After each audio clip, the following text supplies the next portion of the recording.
Today, I'm going to be ranking all 41 fruits and Blox fruits from worst to best. Each fruit's going to get judged on multiple different categories, which is going to determine where it gets placed in a tier list. Alright, so before we get into actually ranking, I just want to say this is based off of my opinion and experience, so if you disagree, perfectly fine. Just try to keep the hate to a minimum. Also, this list is based off of grinding and PvP together, so an overall list. And for the first fruit, we're going to be rating the spin fruit. Why the heck is it looking at me like that? I'm going to be honest, spin is a tough fruit. Its kit really has no redeeming factors. I mean, look at this. Razor Wind, what are you going to do with that? No range, hardly any damage. Tornado Assault, hardly any combo potential. I mean, it's all right for grinding, but the PvP potential is non-existent. Helicopter Flight, worst flight in the game. Well, one of the worst fights in the game. Last but not least, we have Air Slasher, which is actually an all right move, I'm gonna be honest, but leaves no room for combo potential or anything to set up anything. So yeah, I'm gonna be honest with this fruit. It's only got to go one place, and that is Dookie fruit. Straight garbage. And I don't think there'll be any arguing with that one. Next up, we're gonna do the barrier fruit. Ooh, I hate this fruit. Look at him smiling at me like that, bro. What you got to smile about? Your fruit's garbage. Let me eat that thing real quick. Okay, now this suffers from the same reason spin does. It's kind of crazy because this is actually a rare fruit, so how this is bad, I don't know. This thing needs a rework, man. Look at this though. Barrier wall, like, it barely has any range to it. You're not gonna hit anyone in PvP with that. Surprise attack, like, this thing is slow as hell. Someone could ken that. The only good move this thing has is barrier prison, which can start for combo potential if you bring them back to you. But another thing this doesn't have is a good ult. Like, look at this. Barrier towers, slow release, has high end lag, so if you miss that, you're getting punished. But also the AoE is only vertical. Like, you're not gonna hit anyone with this in PvP. Moral of the story is, do not use barrier. Just don't. Definitely needs a rework, although I don't see them really making barrier that good, so it's going in Dookie tier. Above spin though, but I mean, it's not gonna go below spin. Next up, we have the bomb fruit, and do I even really need an explanation for this one? You know what? I'm not giving no explanation for that. I'm putting that below barrier. I mean, it's pretty self-explanatory, bro. Bomb is not good. Coming up next, we have the spike fruit. Now, I feel like this doesn't really need much of an explanation either. Most of the Dookie fruits suffer from all the same things. Look at this, spike summon. This is good for grinding. I want to be honest. This is all right for grinding, especially with spiky ball. It has good AoE. However, I mean, no potential for PvP. I don't see this thing getting a rework ever, by the way. So it's probably gonna be probably one of the worst forever. It's garbage. Moves are not good. It has a bad move kit. Straight to Dookie fruit. I'll put that above spin though. Next up, we have one of the fruits I hate the most in the game, so this is no shocker. We have the falcon fruit. Now I'm gonna make this one quick. One, has a trash moveset. You waste one of the moves on plumage, which you need this move to even use your moves. Two, it's trash for grinding. Only one of these moves are multi-target moves, and it's wind burst right here, and the damage is actually garbage. This move right here, Bone Crusher, is a single target move, helps you not at all in grinding, and also good luck landing that PvP. Third, we have Soaring Beast. Oh, I guess that is a multi-target, so it has two multi-target moves, but it's still garbage. Also a trash flight. This fruit has no redeeming factors. I don't want to argue about it. Falcon, straight to Dookie fruit, but I'm gonna put it above everything else. And I honestly think that might wrap up the Dookie fruit tier list. Falcon, barrier, bomb, spike, hit, spin. It's not bad, not bad. Next up, we have the spring fruit. Now this goes up to the next tier for one reason. When I did that random card the size my fruit video, I ended up having to use the spring fruit, and I'm not gonna lie, I cooked players in PvP. Now the moveset is not exactly the best, don't get me wrong. First ability knock is not very good and has low range. However, spring snipe is all right. I've sniped some players with that. Spring cannon is not bad. You're gonna have to set that up though to land this. You guys see right there. But the thing I like most about this is the spring leap right here. It's actually a really good mobility. You guys can see I went pretty far with that. And then spring emperor, which is this. You guys can see right there, spring emperor. It's like a big AoE which just hits multiple things. So for grinding, obviously this is worse than even the Dookie fruit tiers. But for PvP, this actually has some solid potential. And for that is why I'm putting it at the bottom of meh tier. Next up, we have the chop fruit, boys. This one I'm also gonna put into the meh tier, and it's actually a little bit better than the Dookie fruit tiers. I'm going to explain why. All right, so since this is the chop fruit, anytime you fight a sword main player in PvP or sword NPC, you're not going to be able to be hit. So this actually makes it decent for grinding throughout the first seed, because it's almost like you have a Loki dodge. And since a lot of players in PvP use swords, it makes it a decent viable option for a counter pit. However, though, the moves are still garbage. I mean, look at this. Tackle, garbage. Dance, like no one's gonna let you hit him with that. And then party, it's kind of like rubber barrage, I guess, a little bit. It's just not that good, man. Damn, this is a worse flight than spin. Wow. Literally the only reason this got to where it was is because of the passive, that you can't be hit by swords. That's it. The moveset is, it's worse than some of the Dookie fruit ones. Next up after that, we have the smoke fruit. Moveset wise, this thing is not good. You only have 4 different abilities, but however, where this excels is grinding. Smoke is actually not bad for grinding. This move right here, smoke bomber, I've cheesed so many bosses with this, and it's not bad. The damage is not bad. We also have smoke blast, which has some good AoE. Like, let me just show y'all real quick. Look how much damage smoke blast deals right here. You see that right there? 5,447. So the damage is not bad. PvP, although, just don't use this fruit for PvP. Just don't. But if you have no other fruit and you got a smoke, I mean, you can use it for grinding. So yeah, smoke is going above chop and spring and meh. Right. Rocket fruit next.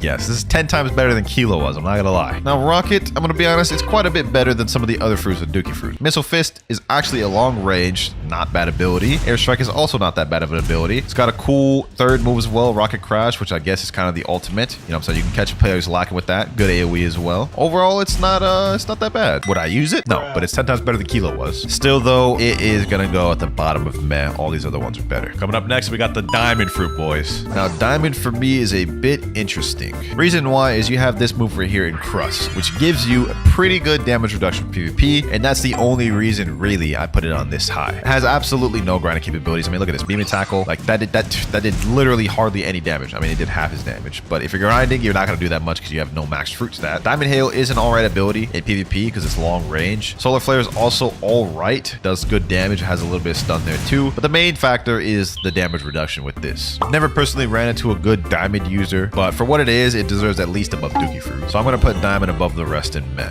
Now this next take, this one might make a lot of people mad. The rubber fruit right here. It's going in meh. It's going to the top of meh. Now before you get all upset, let me explain. So for grinding, first of all, just don't use this fruit for grinding, bro. It might noob to max, but every 2 hours I eat new fruit. Grinding was horrendous with this. The only really good move for grinding you have is Rush. If you gather up a bunch of NPCs and do this, you're gonna be able to do some damage. Other than that though, you know what I'm saying, it's not good for grinding really. Now for PvP, it is solid for PvP. You counter Rumble users, you can't be hit by guns. So you would think this is like probably like one of the best PvP fruits, right? Wrong. The main combo you have in PvP is something along the lines of this. Spiky Trident pull into the Rush combo, which could be straight comboed if you're going against a Cyborg V3 user. They could also Ken it. The other abilities I feel are just not as good. I mean, Smash is a good ability. Slingshot is not as good. You have to have really good aim to utilize that. And then Cannon is also just not that good. Overall, the only reason this even made it up to here is its PvP capabilities. It's all right for PvP. I made it to 5 million bounty with this fruit alone. So don't get me wrong, it is solid, but it is held back by a lot of things. That right there though is going to wrap up the Mets here. I don't feel like this was too bad, except maybe the controversial rubber pick, but oh well. Next tiers we have this good, great, and godly tier, and I'm excited to do some of these next ones. Next up though, we have the pain fruit, otherwise known as the paw fruit. Now what do I think about this fruit? So first off, we have a really kind of a long range moveset. Like look, heavy paw, long range move, paw barrage, also long range move, paw nuke, also long range move with some AoE at the end of it since it's an explosion. We also have a mobility move which is self-repel, pretty much like the rumble dash except you only get one of them. Last but not least, we have the ultimate, which is torture, another long range move, but if it hits him it does a damage over time, which actually does pretty good damage. You guys can see right there doing over 4,000, actually 5,000. I'm gonna be honest, for grinding this thing is, just don't use it for grinding. I do not recommend using this for grinding, I'm gonna be honest. PvP though, it is alright. It is alright. You can do combos like this where you do like spiky trident pull, boom, pop barrage, you know what I'm saying, a combo like that, and that's a good combo to use in PvP. I'm gonna be honest, with paw it's gonna go at the bottom of good tier, simply because it's pretty much getting elevated just because of its PvP capabilities. It is good for PvP, I'll give it that. Grinding, don't use this for grinding. Let's go with an interesting one next, the spirit fruit. Ooh-wee. Where to start with this one, man? Where to start with this one? All of these moves pretty much lead into a combo, except the Frostfire Grasp. Frostfire Grasp, it is a stun ability, but it has too much Enlight to combo off of it. However, you have this one right here, Wrath of Shu, which directly leads into the ultimate right here, which can lead into a Spiky Trident pull and a whole combo there. So it's got combo off of combos off of combos. You also get buffs. You guys see this little spirit bar right here. If you tap it while it's on the blue side, you get speed / health buffs, like so. You guys see right there. If you tap it on the red side, it summons monsters, which you deal damage, stun. This fruit honestly is top tier. It's one of the best for PvP in the game. If you sleep on it, I suggest you learn it because this fruit is busted, man. Now for a fruit like this, there's nowhere else it deserves to go other than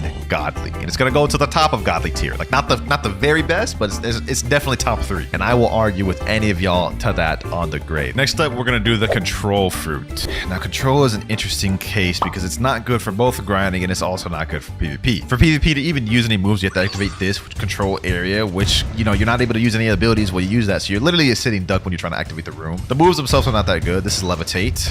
No one's gonna sit there and let you do that. Echo knife, you have to set something up to even get this to land. Same with the ultimate. No one's just gonna sit there and let you use this ultimate. So in terms of PvP, in order to actually do good with this, you have to run a very specific build because otherwise everything's gonna get Ken tricked. Other than that though, it's not good for grinding or PvP really. So for that, I gotta put control in good tier. I'm gonna put it below pain too because I feel like pain is a little more versatile. Definitely needs a rework, man. I can't wait till control gets a rework. Okay, next fruit we're gonna do though is the sand fruit cheeseburger. Now this one's actually pretty interesting. For grinding, it's not too bad. I made the moves right here. You have Desert Blade, a long range ability that comes up pretty quick, hardly any end lag or startup. You do also have Logia, so they can't really hit you for a while, so that helps with grinding a little bit. PvP, the combos are good. Sand Coffin, everything revolves around Sand Coffin. You see right here, very high stun. And then you do Sandstorm, and then you do combos, whatever. So it's really good for PvP, decent for grinding, has Logia dodge. Honestly, it's not too bad. People be sleeping on Sand a lot, I ain't gonna lie. I'm gonna put this one at the top of good tier for now. It's not gonna be the best of good tier, but it's gonna be definitely like probably top 3 in good tier. What fruit should I do next? What fruit should I do next? I think the Sound Fruit is a good place to start. Now, the Sound Fruit is a recently released legendary fruit that honestly shocked us all. Very high damage, has a tempo meter right here that when it's full, you get faster, do more damage, take less damage. Very spammable, as you can see right here. Rhapsody notes, Fortissimo, has a high AoE, multi-target hitting, stun ability, Symphonic Radiance, that little disco ball, which can lead into many different things. Has a really good ult. Like, what doesn't this fruit have? Like, this is an insane fruit, I'm not gonna lie. The damage is nice. PvP, it's nice. Actually decent for grinding, I'm gonna be honest. Like, you see the spam ability right here, boom, boom, boom, boom. Based off of this entire moveset and everything you get with it, I'm gonna be honest, Sound is going in great. It is a very good fruit. You can't go wrong eating this fruit for PvP. I would say if you're gonna be grinding or you're not max, eat a different fruit, but for PvP, can't go wrong with Sound. Flame Fruit next. Decent for grinding, has Logia dodges, so it'll get you through first or second C, but where it really excels is the PvP. Look at this. Prominence Burst, long range ability. Allows you to do some combo potential. You can do a Spiky Trident pull after that if you hit them and they don't have Ken. Blue Fire Bullets, good for chip damage, long range as well. Now where the real magic happens is this right here. Flaming Vortex.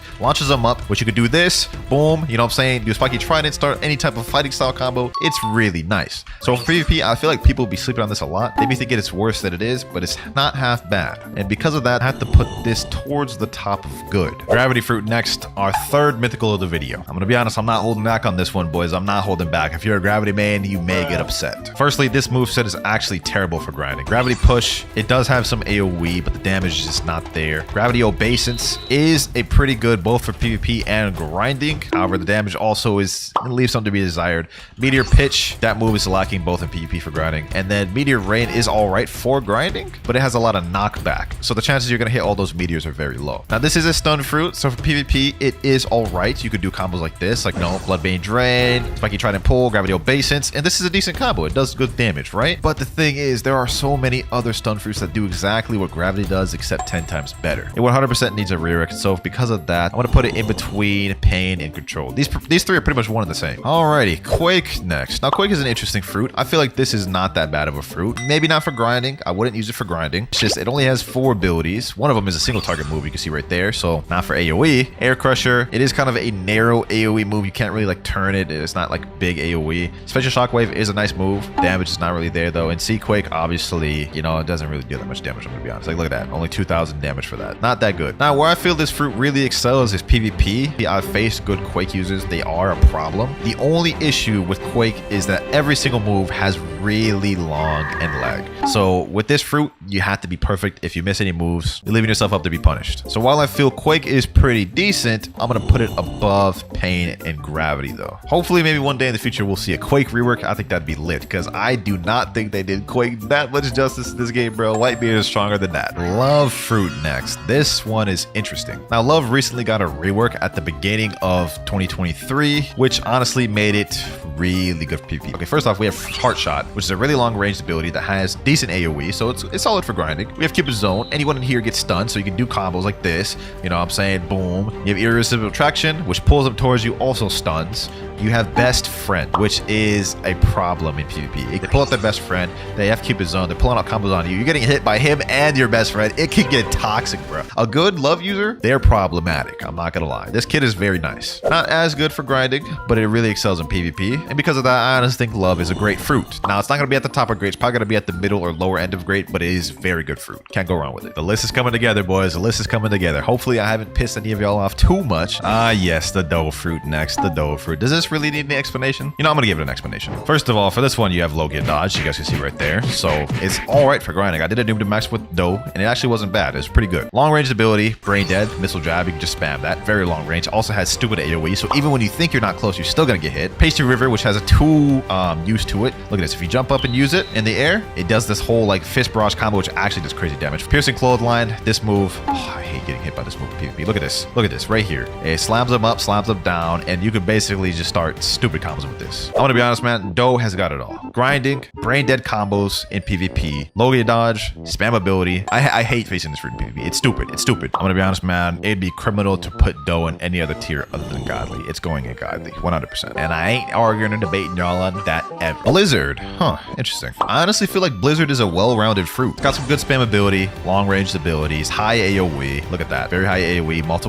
All of these moves hit multiple targets. You guys can see right here. Oh, by the way, this is a Logia dodge. You can see right there. PvP, you don't really have as much combos. However, this right here, look at this. Domain expansion right here. Like, this is really spammable. So it's good for grinding and PvP. All-arounder fruit. I'm gonna be honest. This is not really like too bad in any ways. And the only issue is nobody uses this because it has no hype around it. It's not really a fun fruit to use, I would say. But for that, all the reasons I just listed, I'd say it has to be a great fruit. Definitely below Love, I'd feel, because I feel like Love is just better in a lot of ways. But can't deny it's a great fruit. Let's get the Ghost fruit out the way next. I don't have one of these permanents, so I'm about to eat this right now. Now, the Ghost fruit just got a really deserved rework, and because of that, it's going to be a lot higher than I would have put it if it didn't get that rework. So the first move is pretty much the same as before. It's a launch that stuns. Kind of a little bit hard to combo off that because of the end lag on this, but the next move, Special Release, is a good ability that has some stun and allows you to go combo. Third move, which I believe is the best move in the kit, Cries of the Underworld. It stuns there for a while. Actually has some decent long range, which allows for combo potential. Then you have Ghostbusters. Now, Ghostbusters I don't feel is really as useful for PvP. However, because of Ghostbusters, this makes this actually a decent grinding fruit. Like you can see right here, my Ghostbuster guy is packing up this guy right now, bro.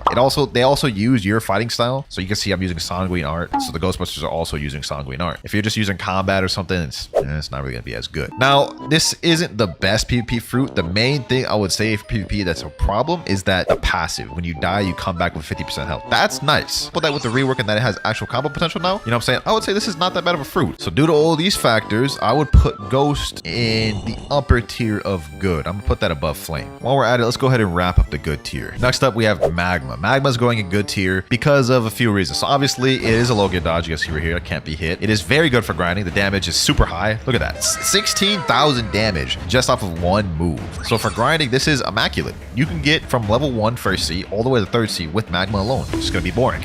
The issue with this that holds it back a little bit is its PvP capabilities. The moves are all very slow. It's a little tough to hit, especially in today's meta with high-paced one-shot combos. Magma just doesn't have that. It's not really a combo fruit. So PvP really holds it back. Grinding is immaculate with this fruit, though. So because of that, I'm putting this in good tier. I put it above Flame because of the grinding. Now, the last fruit that I'm going to put in good, this one may be a bit controversial. Actually, I don't think anyone will disagree with this. Phoenix. I don't really think Phoenix really, like, excels in any category, to be honest. Like, it's a good fruit, has a good damage, has the healing capabilities right here. The moves are not all that great, though. It has an M1, I guess, so it has some spam ability and some combo potential like that, but no one really uses this fruit for a reason. It doesn't really excel in any category, and there are fruits that do exactly what Phoenix does, except better, man. I want to be honest. Yeah, man, I'm pretty confident about that placing. I don't think Phoenix is good enough to be great, but I don't think it's bad enough to be under good. Yeah, I'm gonna go ahead and put Phoenix at pretty much the top 4 in good. And that's gonna wrap up good tier right there. I guess I'll find out once I upload this video and the comments come through. We only have the godly tier and the great tier next, boys, and we have under 15 fruits remaining. Okay, next up on the list, I'm gonna do the Buddha fruit. I'm gonna be honest, this one's pretty easy to place. There's not really any complications with this one. 100% the best fruit at grinding because of this move right here, Shift. Whenever you're grinding, you'll always be able to hit enemies, but you'll be just out of the range to where they can never hit you. So this is the best fruit for grinding, hands down, or at least one of the best, top 2. This fruit is also really good at PvP for those same reasons.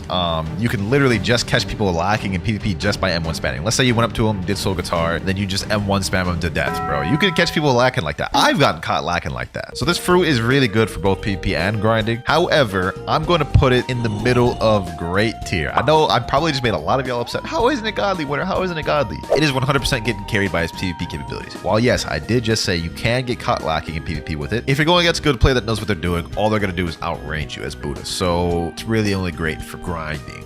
Next up, we have the spider fruit. This one may be a little personal bias, I'm not gonna lie.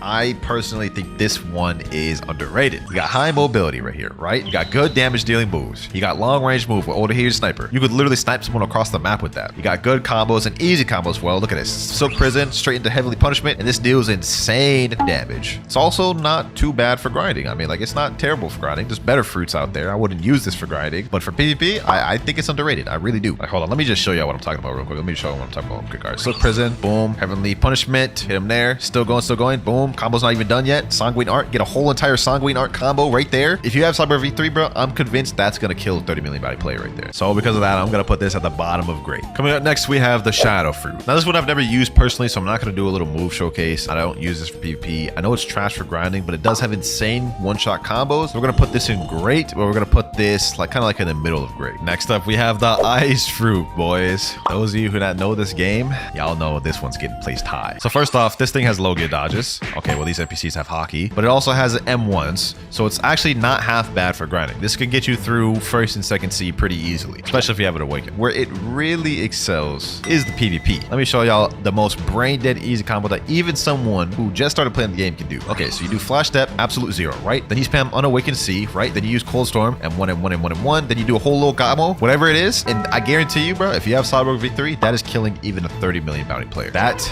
is crazy. So yeah, Ice is easily like one of the better PvP fruits in the game. Right now, it's going under Sound in great. All right, now the Dark Fruit. The Dark Fruit and Ice are pretty much one and the same. They're both stun fruits. The only difference is Dark doesn't have as much good damage and it has better mobility. You guys can see right here, like that. Also, a benefit to Dark is that you can use their moves in air. So unlike Ice, you need to be on the ground to use Absolute Zero, which is why Ice isn't in Godly tier. Dark, it's a bit slower too, so if you use your moves and you miss, you get punished. I think both are pretty much one and the same a little bit. It's just Ice is slightly better than Dark. Dark is more versatile at the exchange for being slower. I'm honestly gonna put them right next to each other. You can make it really far in PvP with Dark. It's just the grinding is worse. And actually, now that I brought up the grinding, I'm gonna put this below Buddha just because of that, because the grinding with Dark is treacherous. Only a few fruits left, boyos. And for this next one, I'm gonna go Venom. Now, I feel this needs hardly any explanation, bruh. You know what? Let me just do it. All the entire move kit. For grinding, PvP, whatever you're using it for, boss farming, it's good. Look at this. Poison Daggers, spam ability, has pretty good damage, right? Has damage over time as well, poison. Noxious Shock, long range, auto aim ability, which also deals a lot of damage, has damage over time. Toxic Fog, any enemy that gets close to you gets poisoned and their screen starts like hallucinating or whatever, right? Serpent's Wrath. You think this is just a flight, right? Wrong. Deals damage. So it has really long abilities, low cooldowns, so you can constantly spam it. One of these moves basically has auto aim. And guess what? To top it all off, you have a Fury Meter and a Transformation. Let me show y'all. Transformation right here, right? And all of your moves have changed. Well, only 2 of them. So now Serpent's Wrath, you guys can see, it has 3 dragons floating around it, which when you use it, the dragons attack enemies nearby. Extra damage, right? Look at this. Toxic Fog, big poison cloud, and anyone who stays in the middle of this is going to take a lot of damage. And to keep him in the middle of it, all you have to do is just use your moves, right? Keep him in there, deal tons of damage. I did a noob to max with Venom, and it was one of the easiest noob to maxes I've done yet. It's really good for grinding. It's definitely a problem in PvP. Whoever you run into with this, they're gonna get annoyed, bros. They're gonna get annoyed. For that, it can't go anywhere other than Godly. Mammoth Fruit next. Now this kit is pretty good for grinding, I won't lie. You have this transformation right here, which makes everything able to be spammed. Where Mammoth kind of lacks is combo ability. The combos aren't really there. It's pretty much you just go in Mammoth form and you spam. And you also have long ranged abilities and, you know, good stuff like that. With Mammoth, even though it's really good, I mean, we're gonna say it's kind of tied with Dark. Next up, we have the Light Fruit. I want to make this one quick, right? Okay, so you have M1s with it. You also have low gear dodges, so a lot of NPCs are not gonna be able to hit you. Spammable moves, boom, you guys can see right here. A lot of moves can start a combo with it, you know what I'm saying? So easy combos, Light Speed Destroyer, you guys can see right there. Every move pretty much ties into each other almost. So it's very spammable, good for grinding, although I feel like there are just fruits that do what this fruit does, except better. Like there are better spam fruits than Light. So this is really good. We'll put it above Dark even because it's better for grinding. Okay, that's the end of Great Tier. All these next ones below are above Great Tier. Let me order Great Tier real quick. So far, I feel like I've done pretty well on this. Like I've tried to consider all aspects. My personal experience with grinding and PvP, I think we're doing good. Dragon next. Now this is gonna be liable to change very soon. Dragon is getting a rework very soon. Grinding Dragon is not that good. It's not the worst, but it's not that good. PvP is where it really excels. We got a super easy combo, one shot combo I'm about to show you guys. Our shot Dragon Shower. So I keep trying to pull, boom. You go like this, then you use God Human C, and then Heat Wave Beam. The only thing Dragon really suffers with is dealing with air campers. So if you deal with air campers, it's kind of tough, but then that's why you have this. You know what I'm saying? The Dragon form. So obviously Dragon is going in Godly tier, man. It's going in Godly tier above Venom, below Doe. I think that's a good place. All right, for these next two, they're pretty much going to be tied. We're going to put Portal under Spirit, and we're going to put Rumble under Portal. I'm going to be honest, Portal and Rumble are pretty much the same fruits. They're both stun-based fruits. They have slightly different nuances, but they both have very high mobility. They're both stun-based. They both combo a lot. Now, to be completely transparent, I think Spirit, Rumble, and Portal are probably the top 4 PvP fruits in the game. You're probably wondering what the 4th one is. We'll get into that later. Portal, you have the Portal V spamming loops, all that annoying stuff. Rumble, you have the Rumble X, the, you know, Thunderball destruction, all those stuns, high mobility with the dashes. Portal, you have the ability to escape any combos. So yeah, I'm gonna put those there. Next up, we have Leopard. People overrate Leopard a lot. It's a godly fruit, don't get me wrong. It's not as good as all these ones. I'm gonna put it below Doe, above Dragon. I know what y'all thinking. I'm sure I've made a lot of y'all upset right there, but think about it. You have the transformation mode, which you can spam a lot here, right? But as for one-shot combos, there ain't much with Leopard, are there? There are combos out there that one-shot, but I feel like they're not as good and they're like harder to do than what you could do with Spirit, Portal, Rumble, or Doe. So Leopard obviously is a godly fruit, no denying that. Just the spam alone can get you really far with Leopard, but I don't think is as good as these other 4 right here. Next up, we have the T-Rex fruit. I want to be honest, the kit on this one is pretty good. Long-range abilities, combo potential, especially with Predator Screech. You know what I'm saying? Boom. Start combos like this. You know what I'm saying? So it's really good for combos and stuff like that. Also decent for grinding because you have M1s and you also have a transformation. So this is 100% a godly fruit. No denying that. The damage is really high. Now, some people say this damage is even almost as high as Magma, but the difference between this and Magma is the combo potential is really nice. And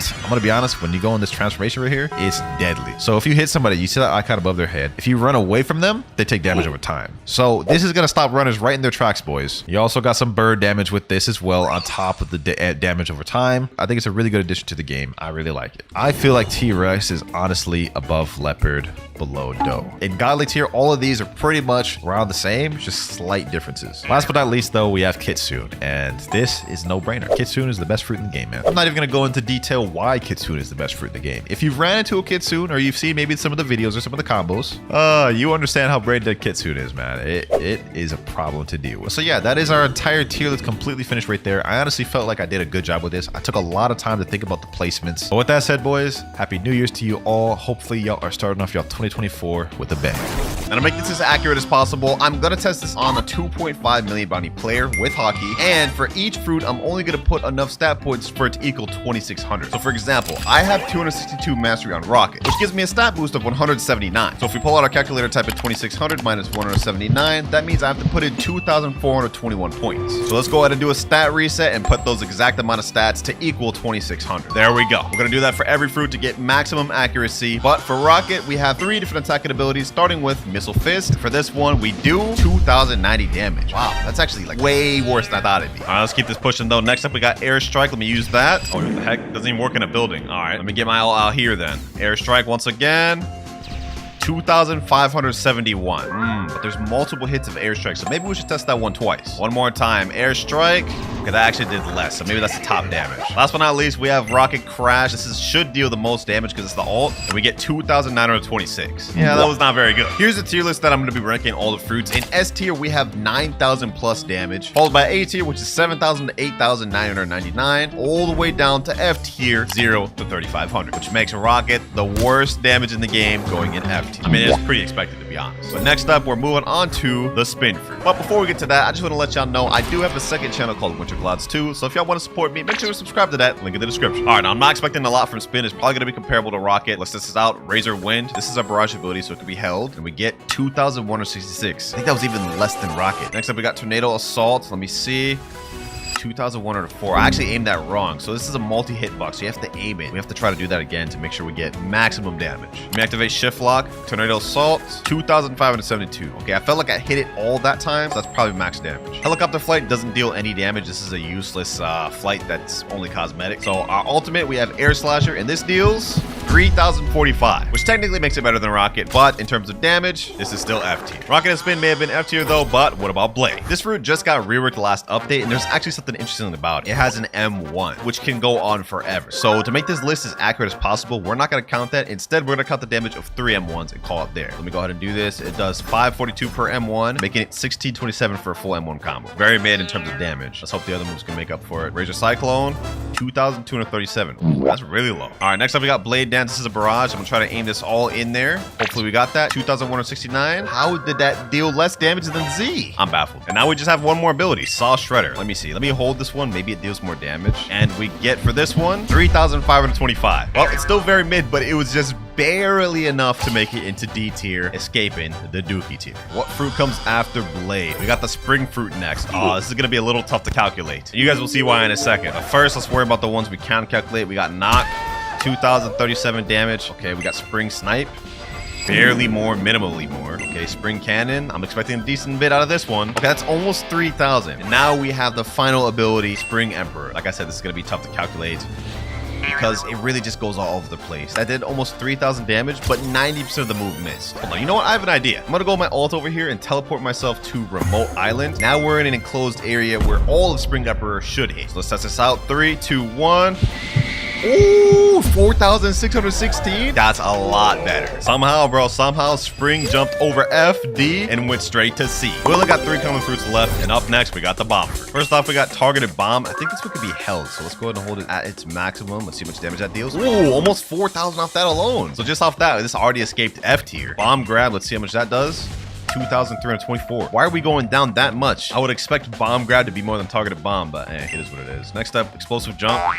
Even less. All right, they're trolling me at this point. Now, this next move, which is landmines, is actually going to be a bit interesting to test just because the way the move works, when you use it, it spreads out. So what I'm going to try to do is I'm going to have my ult walk through all these just so we can calculate the damage. All right, that's like 540. Heck, none of the other mines are working. Huh? He's literally walking into him. Oh, brother. All right, hold on. Let me try this again. Let me try putting a small amount of them right here. Let me have the ult go all in all that. Okay, that dealt 1,914 damage. Okay, that one's mid. I probably could have did that better, but landmines doesn't even matter because the main attraction with bomb is its self-destructibility. Now, what this move does, you guys can see here, I'm taking my own health to charge a blast, and I think this should deal a lot of damage. Hold on, let me hold this as long as I can. We still got that spark there, so I believe the longer I hold, the more damage it'll deal. So let's go ahead and let it go in 3, 2, 1. 7,965? Damn! That's low-key insane. Hey, somehow common fruit has crept its way up into A tier. Who would have thought? Actually, I think a lot of people knew that. Everybody knows about self-destruct. Next up, we got the smoke fruit, which I'm actually a bit curious about to see how much damage this deals. First off, we got smoke slam, which just does a measly 2,292. But this next ability is where it gets interesting. Smoke blast. This is an AoE attack which has lingering hitbox. So let's go ahead and try to aim it right. You guys can see that deals almost 5,000 damage. But this alone already puts it in C tier. Let me go ahead and use Smoke Liberation now, which is the ultimate. And we get somehow less damage than Smoke Blast. That's a bit weird. And last but not least, we have Smoke Bomber, which is a move that can damage infinitely, but that would make the whole list unfair. So we're just going to do one attack, which does 674. Yep, I mean, Smoke is about what you expect. You know, it's C tier. Definitely C tier. And I'm going to put this behind Spring because I think Spring did a little more. Well, with Smoke out the way, we're moving on to the last common, Spike. Now for this one, we're just going to go to the last 2 abilities, Spiky Ball, which should deal the most damage. And out of Spiky Ball, we get 3,367. Ooh, I was expecting a little more out of that. All right, let's use Spike Barrage now. This has the potential to deal a lot. 2,787? Huh? I thought it would deal more. Let me give that another try. I feel like with Spike Barrage, you kind of got to aim it a little good. All right, 3, 2, 1, Spike Barrage. Did less that time. Well, Spike was even more disappointing than I thought. That's going straight in F tier, but I think it is above Rocket. All common fruits done. Now we have uncommon, rare, legendary, and mythics left. And this is Faded, boys. We're currently at Lava Island right now, and our next fruit is the Flame Fruit. For this one, we're gonna go straight into the ultimate move, Hell's Core, because this is obviously the one that deals the most damage. Let's go ahead and charge that thing up. Let's charge it up fully too. All right, I'm about to let it go. 3, 2, 1, Hell's Core. Let's see how much damage that deals. Damn, that's still going. That's still going. Hold on, 6,358. Hold on, boys. I'm gonna test this out in a small area like remote again, just so this guy can take the maximum amount of burn damage. I think we can get even higher. Let's find out. Okay, 6,000. Okay, it topped out at 6,358, which is still really good because that puts Flame up in B tier. Not bad. I'm gonna be honest, this next fruit I really am not hyped to test out. We got Falcon. Fully expecting the damage to be abysmal with this one. All right, let's activate Plumage. Let's just use the ultimate first. Soaring Talon. 2,743. That's the max damage for Spike. Okay, hold on. There's no way. Hold on. Let me test our Bone Crusher. It did even less. All right, hold on. Windburst is our last hope. 2,200. Yeah, Falcon's going straight in F tier, but I think it is still above Rocket. This next one I'm actually pretty curious about. It's the Ice Fruit. This one's not really known for its damage. It's mainly stun, but I guess we could be surprised, right? All right, first off, we have an M1 combo with this. Let me see. 4 M1, so let's see how much damage that deals. 2, 3, 4. 6,110 for the M1? Yo, that's crazy. That's already insane. All right, let's go ahead and check out Cold Storm now. Okay. 4,949. Check Glacial Surge out now. Frozen Dragon next. Only 2,300. All right. Okay, what about Absolute Zero? 2,474. Okay, we just went abysmally downhill. But off the M1 and the Z move alone, Ice makes it into B tier. But what about the Sand Fruit? All right, let's get straight to it. Desert Blade. 2,899. Yeah, this is already going downhill. Okay, what about Sand Coffin? So this did 698 initially, so we got to keep that in mind. And then 2,485. 2,485 plus 698 comes out to 3,183. Ooh, that's really low. That's really low. All right, what about Sandstorm? Maybe this will bring it back. All right. What the heck, dog? Yo, Sand, you're going outside. You're going outside. All right, you got to bring it in with this, Sand. You got to bring it in with this. Deep Sand. Let me hold this to its maximum. I think it may deal more damage the more you hold it. We should be good now. 4,004. Okay, they brought it back with that. They brought it back with that. At the very least, Sand ate in F tier, bro. It's going in D tier. And went above Chop, too. I was about to crash out of Sand, made it in F. Ooh, Dark Fruit next. Okay, I've never actually used this for fruit damage, so I'm actually curious what this will do. First off, we got Dimensional Slash. I don't expect this to do much damage. Yeah, that's pretty bad. All right, what about Abyssal Darkness? This is a barrage move that lasts a long time, so maybe the damage is good on this? Huh? Wait, hold on. That dealt less damage than Z. I don't understand. I don't understand how that works. All right, let's just wrap this up quick. Endless Hole. Damage slightly more, 2,500. And last but not least, we have World of Darkness. This is going to have to bring it back. All right, let's hold this as long as it can go. Maybe the more we hold it, the longer damage it deals. All right, World of Darkness deals 3,964. Well, for as much as a charge up that is, that was pretty mid, but it's at least made it a D tier above Chop. Not that high of a bar to pass, though. Hey, Dark may have disappointed, but I know my main man Diamond gonna get me right. Yeah, we ain't gonna disappoint with this one. Especially with the rework it just got. I hope the damage is good. All right, first off, we have an M1 with this now, so let's test that out. See how much damage that deals. 2,291. Okay, yeah, it's not that much, but I mean, we got like 4 other abilities to test out. So Encrust actually is a damage dealing move on top of the transformation. And that deals 3,055. Next up, Shard Storm. Let's hold this as far as it can go. 4,151. Okay, we're cooking. Next up, Shimmering Disruption. Okay, we're going downhill. And last but not least, Prismatic Reflection. I'm expecting this one to deal at least 5,000. Oh, just barely there. 4,750, almost there. Hey, you know what? I'll take it, man. Diamond skipped D tier and is going straight to C. And I think it's actually higher than Smoke and Spring by a little bit.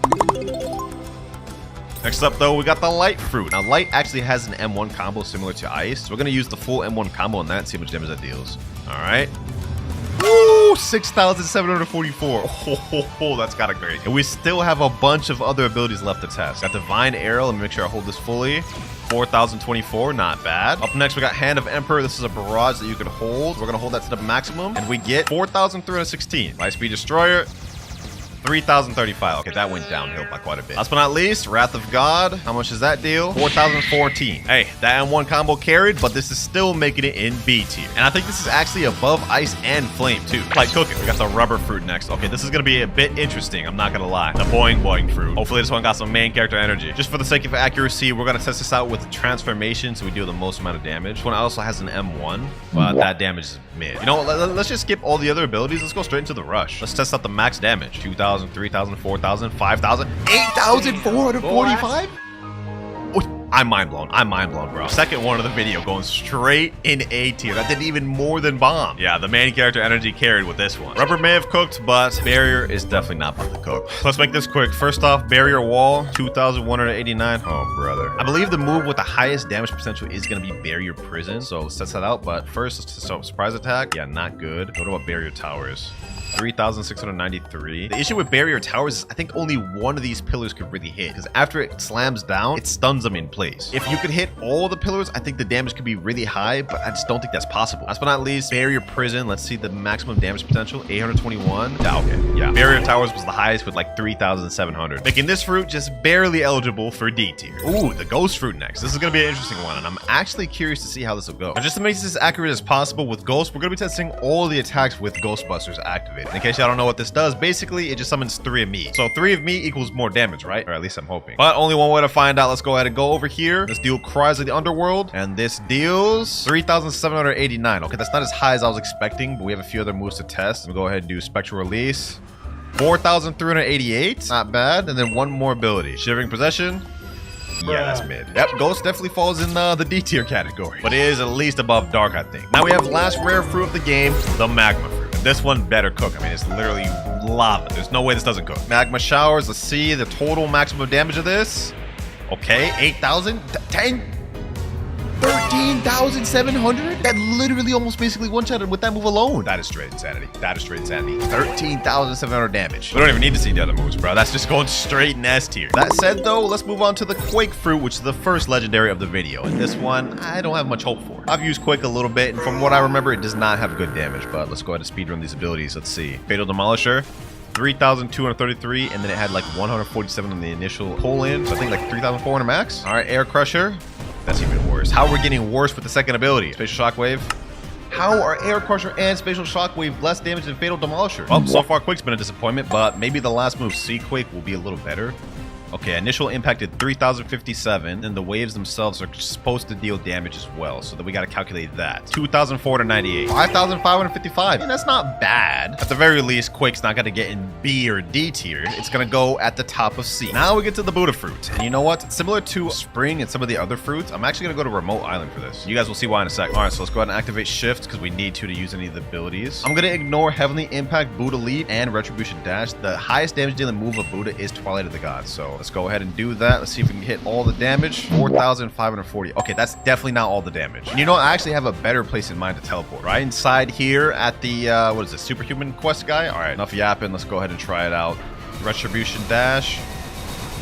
Oh, 8,943? That's crazy. Did I say Retribution Dash before I used it? I meant Twilight of the Gods. Hey, but who would have thought, ladies and gentlemen, who would have thought that Buddha would be at the top of A tier? Insanity. All right, Love Fruit next. Now, the Love Fruit, we're not going to use the Besto Friendo because this is an attack that would basically last forever, which will give us infinite damage. So for the rules of this video, we're not using that. Let me see how much this move does, though. Cupid Zone. See the maximum potential for that. 3,901. Okay, that's a lot lower than I was expecting. Heart Shot. 3,065, and last but not least, Irresistible Attraction, 3,714. Yeah, Love is going straight in D tier. Next up, we got the Spider Fruit, and the maximum damage move this has is Heavenly Punishment. So if we go ahead and use that at close range and hold it all the way, we will see it deals a total of 7,685, making Spider in A tier. Now with the Sound Fruit, we actually get a tempo meter, which if full, I believe you do a little bit more damage. So what we're gonna do is we're gonna activate this to max.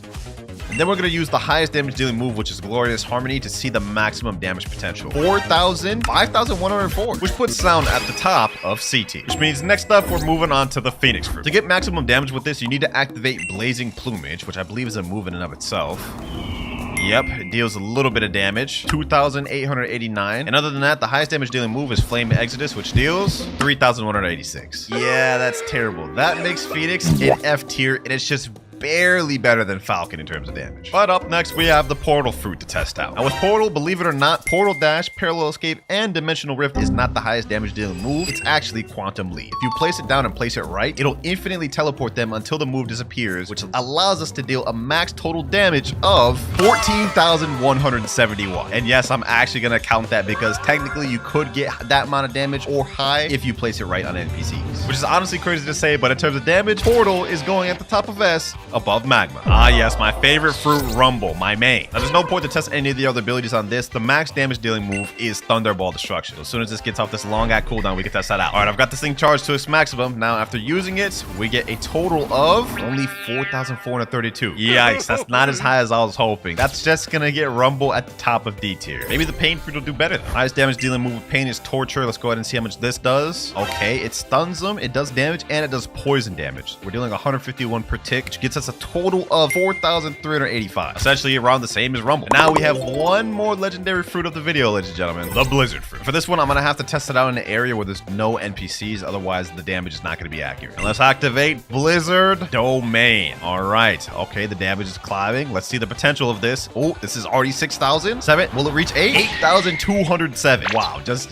wow, bro. That puts Blizzard not only in A tier, but at the upper echelon of A tier, right under Buddha. What a way to end off the legendary. But now that we got the legendaries out the way, it's finally time to move on to the last rarity, Mythicals. Starting with Gravity. Gravity is interesting because it has two different unique type of moves, a Barrage with Gravity Obeisance and Meteor Rain, which summons a bunch of meteors. So first off, let's start with Gravity Obeisance. I'm assuming this one will deal a lot. 3,888, just shy of 4,000. Not as much as I was expecting. What about Meteor's Pitch? Does that do a lot? 3,105 per meteor. Ooh, that means Meteor's Rain's gonna be up there. Okay, you know what? Hold on. Just to accurately do this, I'm gonna teleport myself into a compact area. Since I have friendly PvP mode on, I should be able to attack into a safe zone. Let me go ahead and get my ult right in this corner, right over here. Let's use Meteor's Rain. try to aim that all as much as we can. 7,339. All those hit, ladies and gentlemen. Yo, who would have thought, boys? Who would have thought? Gravity instantly makes an A tier, but I believe it's towards the bottom. Ah, yes, everybody's favorite beast fruit, T-Rex. I lied. Nobody says this is their favorite. For this one, I've got to get my Fury meter full and transform to maximum so we can see the highest potential for damage for this.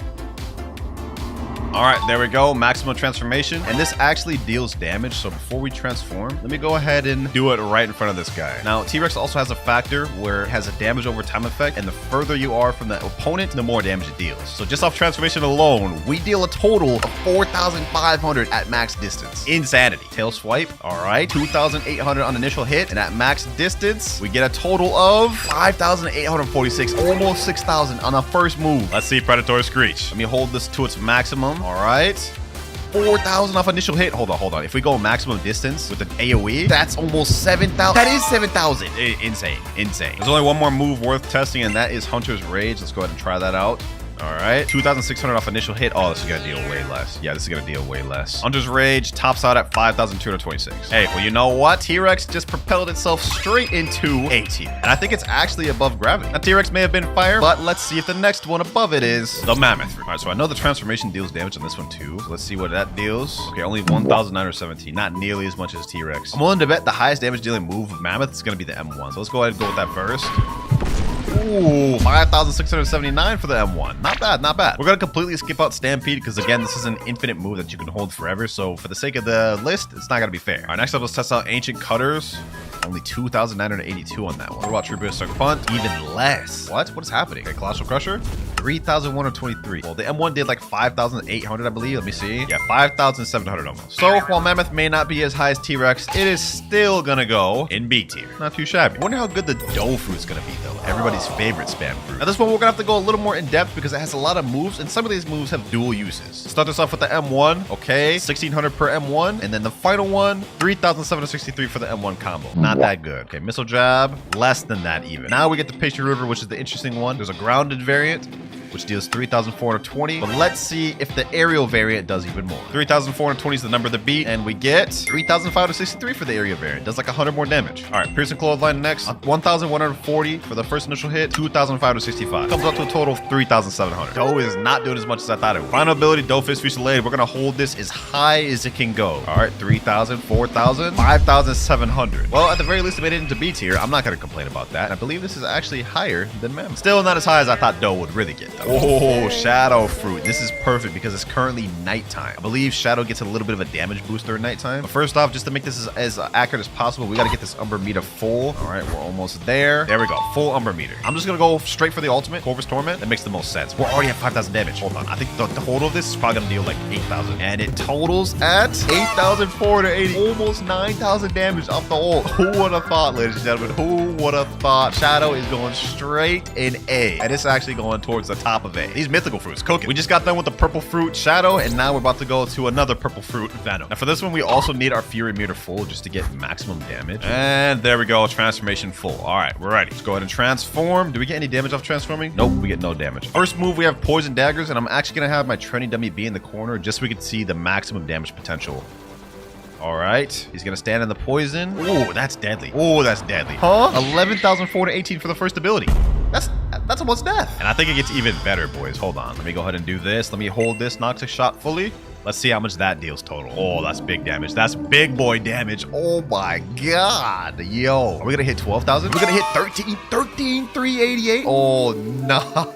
That's crazy. And last but not least, Toxic Fog. Let's see how much damage this deals. I think the potential for this one is really high. Let's see. That's only one way to find out, really. That's not that high. But hey, that doesn't take away from the impressiveness of Venom. It's going at the top of S. Well, the bottom of S. It didn't do more than Magma or Portal, I believe. Still, it's up there. And I already know you guys are arguing in the comments saying, oh, but nobody's just gonna stand there in the poison. Well, technically you could farm NPCs like this and have the NPC stay in the poison. So damage is sort of realistic. Control Fruit next. All right, let's activate Room. First off, let's test off the Echo Knife damage. Echo Knife, I meant. Okay, this deals a total of 4,700. Not bad. And then now let's check out the maximum potential, which is gonna be Gamma Rush. So initial hit did 95 damage. Okay, Gamma Rush, 5,874. So overall, the control damage is not bad, but it's not not that great either. That said, it still clears B tier easily, and I think it's actually above Mammoth. Starting to get in some of the new fruits, ladies and gentlemen, because up next, I got the gas fruit. Look at that night fruit model. One of the best fruit models in the game, in my opinion. Now for this, we got to get our gas meter full, so let me do that real quick. But first off, we might as well test out the M1 damage. 3,465. M1 damage is mid for this one. All right, transformation is ready. Let's go ahead and see the M1 damage now. Does it increase? Ooh, it increases a lot. 5,446. That almost alone makes it B tier. Not quite though. Let's go ahead and check suffocating fumes. This is the first ability. How much damage does that deal? Total of 3,011. Bursting vapor. Only 2,970. Both these moves individually do not deal that much damage, but it does have an interesting feature where if you use suffocating fumes, then use bursting vapor, it explodes, dealing more damage. So let's go ahead and experiment with that. Do the 2 moves. Yeah, that deals a lot more. But this video ain't us testing the total damage of each move. We're trying to see which moves on each fruit deal the most damage. So let's go ahead and check out the potential of this.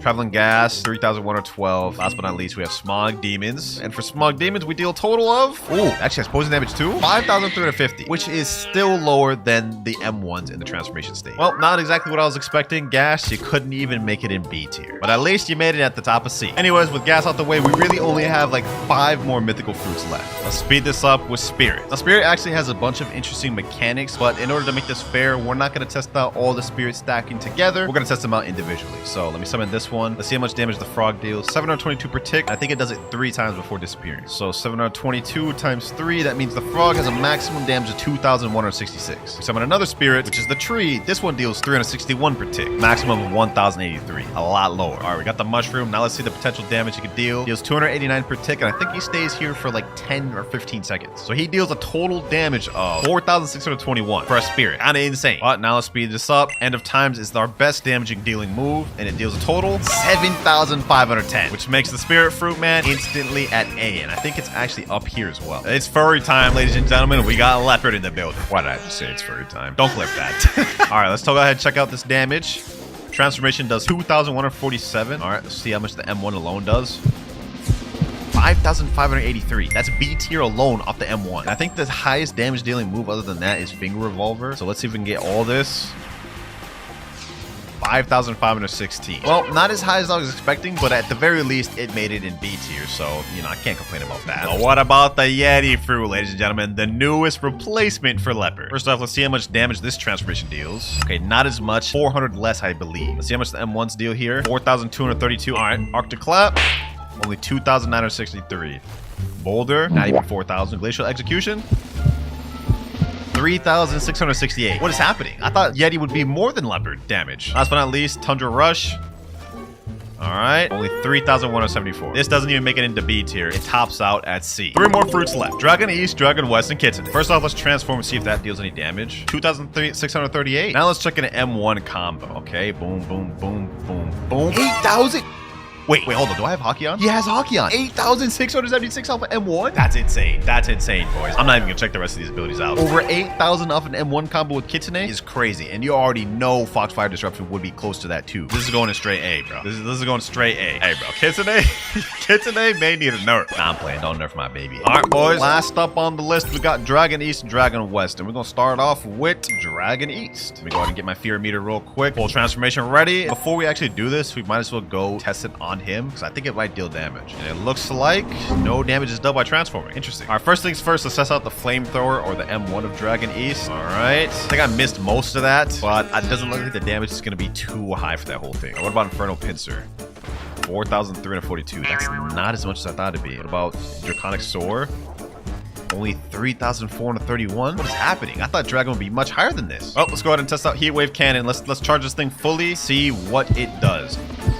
Only 4,523. I thought Dragon would output way more than this. This is a shock to me. Hopefully Dragon West is higher though. But we've got one final ability, Scorching Downfall. If this doesn't at least do 5,000, let me see.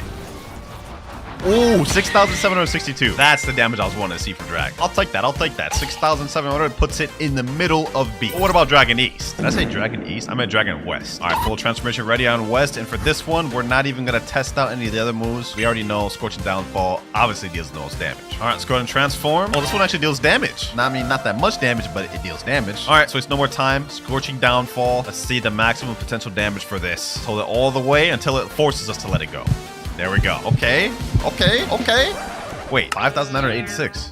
that did like almost 1,000 less damage than East. That said though, it's still undisputably B tier, just under East. Here we have the entire tier list right here made, ladies and gentlemen. I try to do this as accurately as possible, although I am open to feedback. Let me know what I can improve on. The Katana. This is one of the first swords you can actually get. All you have to do is talk to an NPC and give him 1,000 belly to get it. And obviously just looking at the sword, how it looks pretty mid. I mean, apart from the fact that I have lightning coming from it, that's my blessing, it doesn't look that appealing. We do get 2 moves with this sword, just like any other weapon, called Quiet Rush and Air Slash. And if we look at the abilities, you guys can see the damage is not good. Only 1,746 with max stats is very mid. And let me just say, the second ability is no better. Air Slash, very mid. And I'm gonna be honest, me personally, I don't think there's anything cool about this, and definitely doesn't provide any utility for PvP or combos. Matter of fact, I wouldn't even grind with this, to be honest. So for sword number 1, Katana, we're gonna be putting this in straight Dookie tier. And this is also gonna apply for the Cutlass, because even though the Cutlass has a different outward appearance, the moves are exactly the same. Quiet Rush and Air Slash. If we look at how they look, it's basically copy paste. So Cutlass automatically already goes to Dookie as well. And I'm not gonna lie, if any of y'all are arguing with me on that, you're just rage baiting at that point. But what about dual Katana? I mean, this is 2 times the amount of sword as regular Katana, so it's gotta be better, right? This one does look a lot saucier. I mean, we have dual sword style, and we do get different moves called Whirlwind and Tornado. But when we actually look closer at the abilities, we can see it's not very good. While the damage is higher, because I have Burn Blessing on here, the range and utility is not that good. Look at this. Low range, it only went barely in front of me. And as for the second ability, Tornado, even less range. With the Tornado ability, they have to stand within a circle radius of you to even hit. I mean, even this guy right here can't even be hit from there, making this have 0 combo potential on top of the damage being mid. But I will say the moves do look kind of cool. That said though, it's still fated to go to the straight Dookie tier, but I will put it above Cutlass and Katana. Up next though, we're moving on to the Shark Saw. This is one of the earlier swords you can obtain in the game, so it's actually going to be pretty decent for grinding. And I mean, just look at that model. This is one of the coolest looking swords in the game. But I'm afraid that's all the good things I can say about this, because when you go to the moves, for example, consecutive slashes,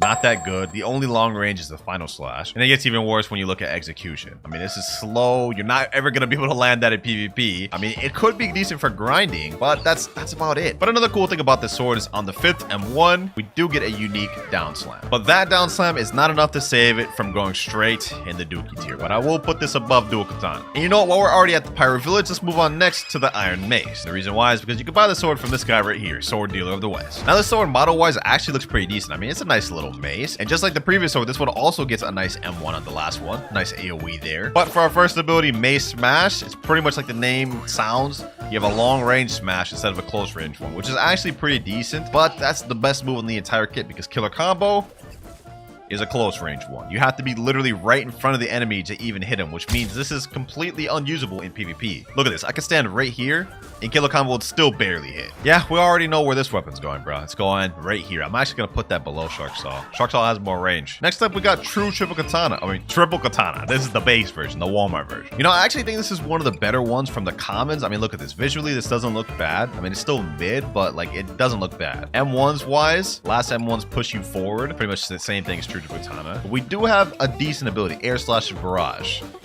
This is at least doable in PvP. You could create combos with this, kind of. I mean, something like this.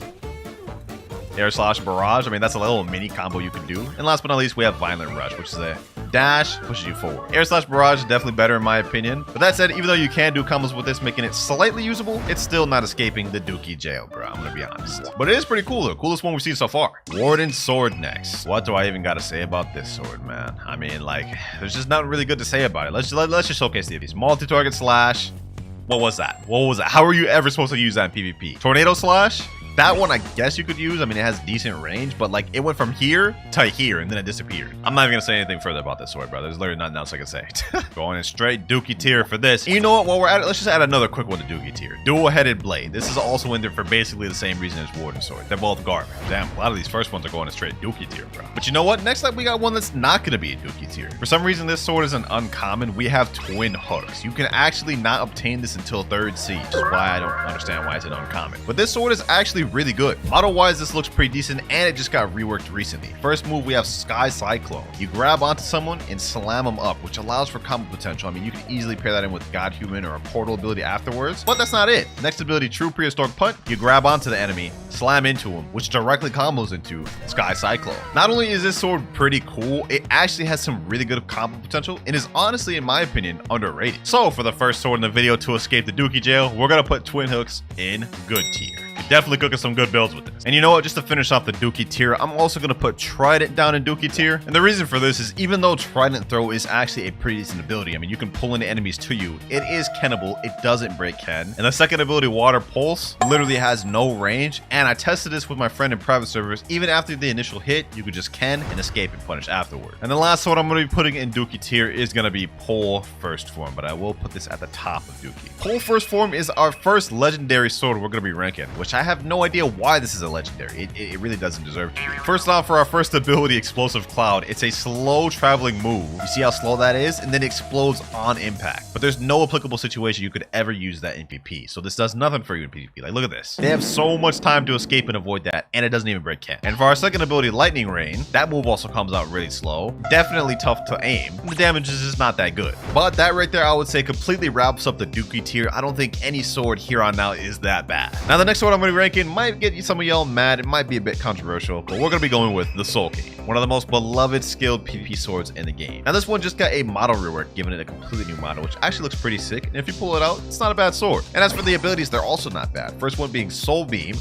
Decent long range stun, which if you hit an enemy, it freezes them for a second or two, allowing you to combo. And our second ability, Soul Slashes, a barrage which also stuns and can combo in with Soul Beam. Now you're probably looking at these abilities thinking, wow, this looks really good sword. I mean, it stuns, it allows for combo potential. What's bad about it? Well, I'll tell you what, none of these moves can break, and with Soul Slashes, you can actually activate Ken while being hit in it to avoid and punish the person using Soul Cane. Now, on top of that, the damage is also not that desirable. So for that reason and that reason alone, we're going to be putting Soul Cane in good tier below Twin Hook. I mean, it's considered a skilled sword for a reason. Next sword, we're moving on to Pipe. This actually got reworked twice for some reason. Once a year ago and once kind of now. Like, it's got a new model. But despite all the reworks, I don't think this is that good. First ability, we have Pipe Ignition. You kind of like go into an opponent, suck them up, and slam them down. But this can be completely avoided by Ken, and the damage isn't even that good. 3,500 damage. And as for the second ability, we have Dragon Blast, a long range, actually medium range blast, which also doesn't do any stun and also could be Ken. That said though, it's definitely not Dookie tier. It's still decent. So we're going to put this at least in N tier. It's usable, but I'll tell you what ain't usable, boys. Orochi. Like, as much as I don't like Pipe, I like Orochi even less. You won't see me using this unless it's for a challenge. First one, Continuous Slashing. This does look like a decent ability, right? If you're able to land this, this is decent because, I mean, that's 5,379 damage. But what opportunity would you get to even use this? I mean, maybe if you pair this up with Portal, it could be decent. I mean, you could just stun like this. But the thing is, this is Kennable. And as for the second ability, Dragon Gust, that one's actually not bad. I mean, decent damage, 5,000. It comes out pretty quick, but it's not enough to make the sword good. It's going in and below Pipe. You know, for this next one, let's do one of my favorite swords, the Dark Dagger. What's not to like about this sword, man? It just got a new model. It looks fire. It's saucy, and we have two very good abilities. First ability being Proficient Impale. It's a medium range lunge, which actually, let me aim it away from the enemy a little bit.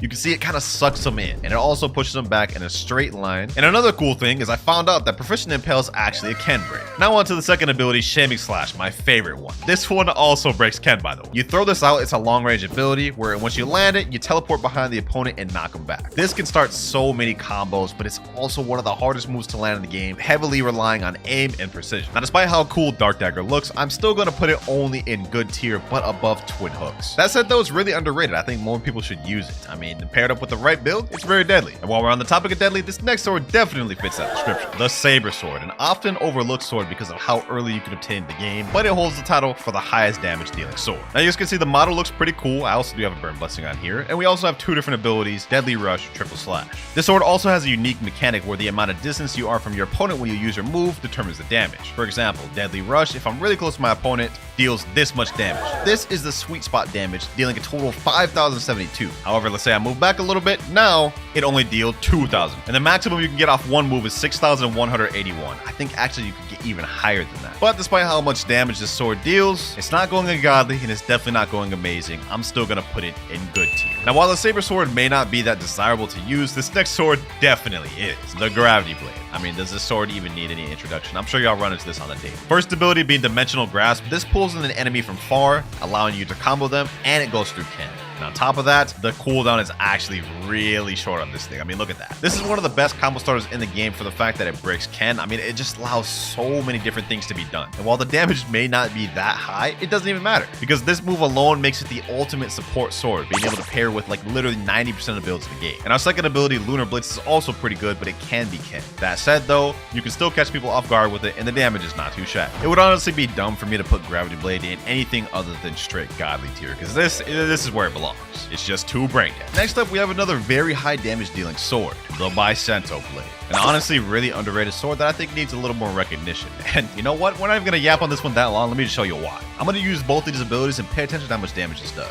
Quake Sphere, Windbreaker, literally over 8,000, almost 9,000 damage with those two moves alone. Insanity. And the crazy part about it is a Windbreaker didn't even all hit. The only issue with this sword is that the Windbreaker is Kennable, as you guys can see right there. So after hitting Quake Sphere, they could literally activate Ken to avoid being hit by both of those. That said though, because the damage is so insane, this is still going at the bottom of amazing tier, man. I'm gonna be honest, it needs more recognition. But you know what doesn't need more recognition, boys? The Flail Sword. I absolutely hate this sword. The first move is absolutely garbage. Smoke Leopard, bro. Like that move's Kennable. It has like very low range and it's slow. I mean, look at this, bro. Nobody's getting hit by that. But one thing I will acknowledge the sword for is the Smoke Apparition ability. It's actually not bad. First off, to demonstrate you guys the abilities of this, I have my ult right here. He's gonna have Ken on. This not only breaks Ken, but it blinds him and stuns him temporarily, making this actually semi-decent for combo. But you still won't ever catch me using it. That said though, I'm gonna put it at the bottom of good. And up next, we have the beautiful pirate sword, Ken Vander. This one's honestly not that bad. I mean, visually, the sword model looks pretty good. You got some nice, beautiful looking, elegant M1s. And this sword actually holds the record for one of the fastest combos in the game. Now, both of these abilities are pretty similar, Piercing Dash and Scattering Gust. Let me show you Piercing Dash. Pretty much like the name implies, you lunge forward. Visually, it doesn't look that good. Same thing with Scattering Gust. You lunge forward, except this one has more like a slash type ability and does a bit more damage. Now, this sword's actually pretty decent because both Piercing Dash and Scattering Gust breaks Ken. You guys can see my ult right here is Ken. Let me use Piercing Dash. It broke Ken. And the same is true with Scattering Gust. That said though, the damage is very mid for this sword. I mean, especially if you're going against someone with Bounty Boost, you're not going to be dealing that much damage on top of the fact that it has little range. I mean, so for Convander, I'm going to put this in the good tier above Soul King. I mean, I can't really put it much higher than that. I don't really see much cases it could be good. Hold on, I just realized it's crazy to have Flail right here. I'm actually going to remove Flail from good down to Like, I don't even know what I was thinking of good, but it will stay at the top of You know, for this next sword, let's actually get to the first mythical rating of the video, the Hollow Sight. Now, despite the fact that this is a mythical and it's really hard to obtain, it's pretty big. It's almost Dookie. And I know I'm going to make a lot of y'all upset on this, but hear me out. So we have two different abilities, Death Cyclone and Soul Execution. Now, Death Cyclone in terms of damage is really good. I mean, it's a nice cyclone that does actually 6,268 damage. That's not the issue here. It pushes your enemy very far. I mean, look at this. This knockback is crazy.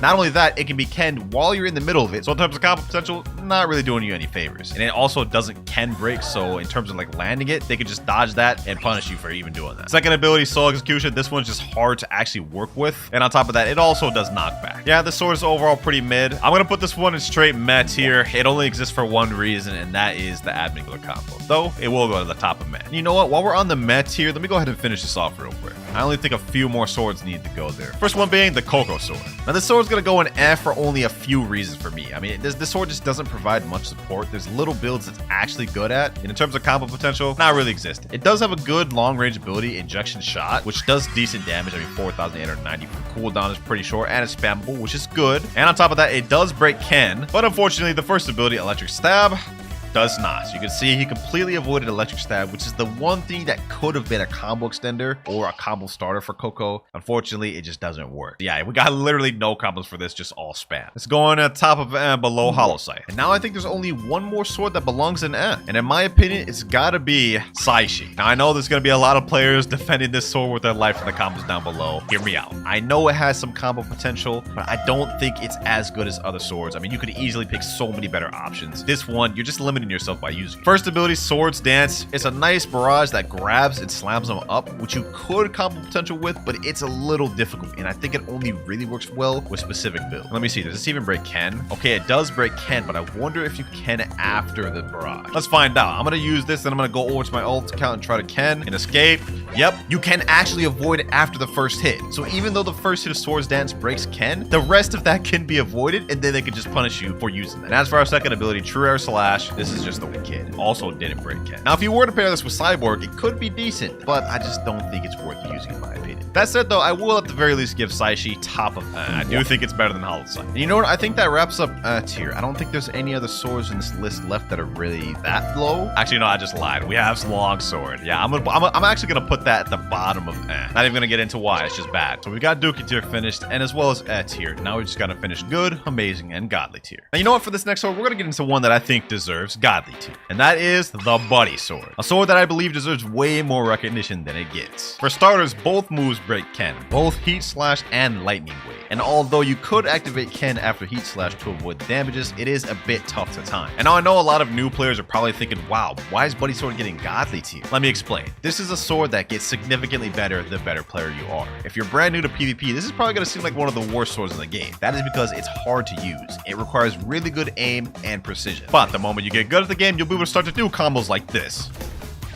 Instant one-shot combo. I just dealt like 14,000 damage in seconds. The damage is insane with Buddy Sword. It allows for very fast-paced one-shot combos. And another thing about the Buddy Sword is its range is insane. I mean, look at this. This guy right here, I'm gonna snipe him from all the way over here. Look at that. And that damage is kind of crazy, bro. 5,808. What's there not to love about this? It's a nice sword that's really good, but also really rewarding. It's skill. So for those reasons, boys, I'm gonna be putting it in godly tier, and I'm actually gonna put it above Gravity Blade. I think it has higher potential. Now, this last bit of swords we have left are all going to be tough to rank because this is when we start getting to all the good stuff. And this is where I'd also like to disclose that this tier list is based off my opinion and experience. If you disagree with anything, completely fine, but try to be respectful and comment down below what you disagree with. I'm down to debate. But for our next sword, we're getting into Rengoku, ladies and gentlemen. This is honestly a really cool sword with some nice visuals. Our first move is called Demon Slayer, which is a command grab that goes through Ken. It slashes him and pushes him back. The damage is also pretty decent on that. The problem with Rengoku that holds it back is the second ability, Burning Slash. This is a long-range fire slash, which is kind of slow. It doesn't break Ken, however, it can be held. You can hold the Burning Slash like this, and now it will break Ken, but who's realistically going to let you sit there and hold that in a PvP battle?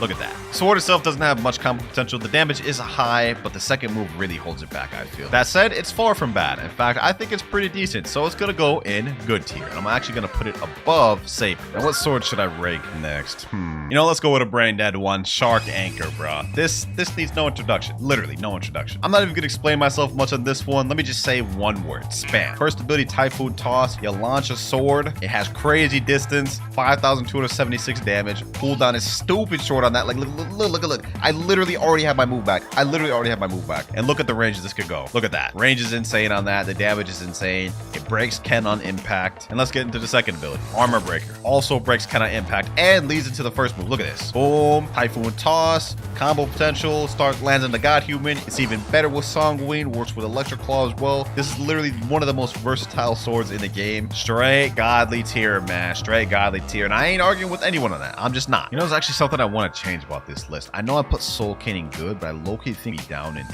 Like, I just realized there's no way I can say Soul Cane's better than Saishi and Hollow Sight. Yeah, this looks a lot better. Anyways, moving on. Next sword we're going to get into is actually maybe a bit of a controversial one, but hear me out. Midnight Blade. This is one of the coolest looking swords in the game, in my opinion. I mean, just look at the modeling. Like the model of the sword is fire, especially with my lightning blessing on it. And as for the abilities, I mean, look at this. Portal opening.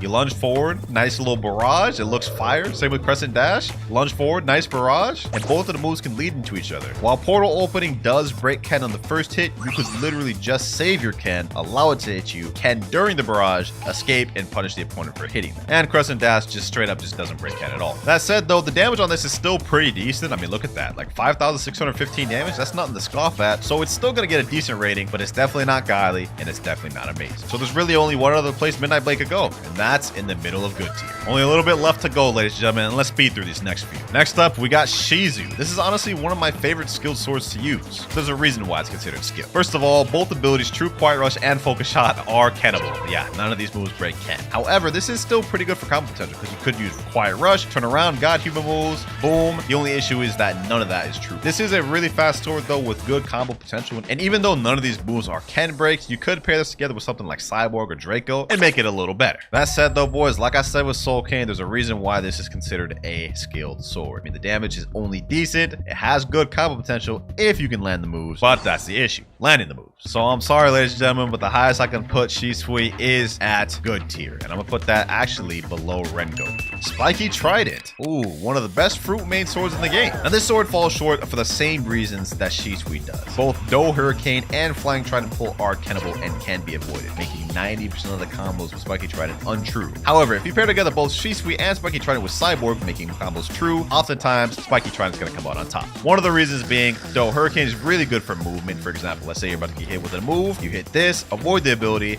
and do that. Second one for combos. Spiky Trident pull starts so many combos, especially for fruits. And if you pair it together with Cyborg, it becomes really deadly. I like to call Spiky Trident the combo creator. I'm gonna be honest, there's like literally countless combos with this. For me, in my opinion, it's going straight amazing. And now we get on to one of the swords that I ranked really low last time, but this time I've actually adjusted it a little bit. Fox Lamp. Last time I was sleeping on Fox Lamp, but I see the potential now. Let's just get into the abilities. First off, we have Scorching Azure, which if you hold it, you don't ever want to do that by the way, and let it go, it stuns the enemy for multiple seconds. Now the damage is not that good, being only 4,800. The good thing about this move is that it actually breaks Ken on him. So let's say you're fighting someone who likes to have their Ken all the time, you throw out one of these, and then you start a combo. And since it broke their Ken, they won't be able to activate it again for a few seconds. The only issue is if you're fighting against someone who's smart, they'll wait for you to land this move, then turn on their Ken and avoid all the barrage. So it's not perfect, but it is good. Second ability, Internal Firestorm. You can either hold this ability, which has a long medium range fire and a lunge at the end. That part is Ken trickable, but there's two variations you could do. Instead, just tap it and hold. This part does break Ken, making Fox Lamp technically have two Ken breakers on both abilities, along with decent damage. Hey, all things considered, due to the damage alone and Ken breaks, in my opinion, Fox Lamp has got to go an amazing tier, but it's definitely not good enough to have God. You know what, for this next sword, we're gonna go with one of my favorites, Cursed Dual Katana. This sword needs little introduction. I mean, we all know about this, but for our first ability, we have Revolving Ravager. Now you can either hold or tap this ability, but this does not break Ken. This is what it looks like when you hold it. It actually does a lot of damage, 7,000, but if you just tap it, you see it really only does like around 5,000. This move does not break Ken, so it can be easily avoided and is a little tough to use unless you land something first, like a stun like this, then you can land it good, but it's something that has to be set up. Second ability, Slayer of Goliath, same deal. It's a long range lunge, which has a stun that you can combo with, but also does not break Ken. Actually, I kind of lied there. It breaks Ken if you tap it like this, but if you hold it fully, let's say you're trying to snipe somebody, that is fully Kenable.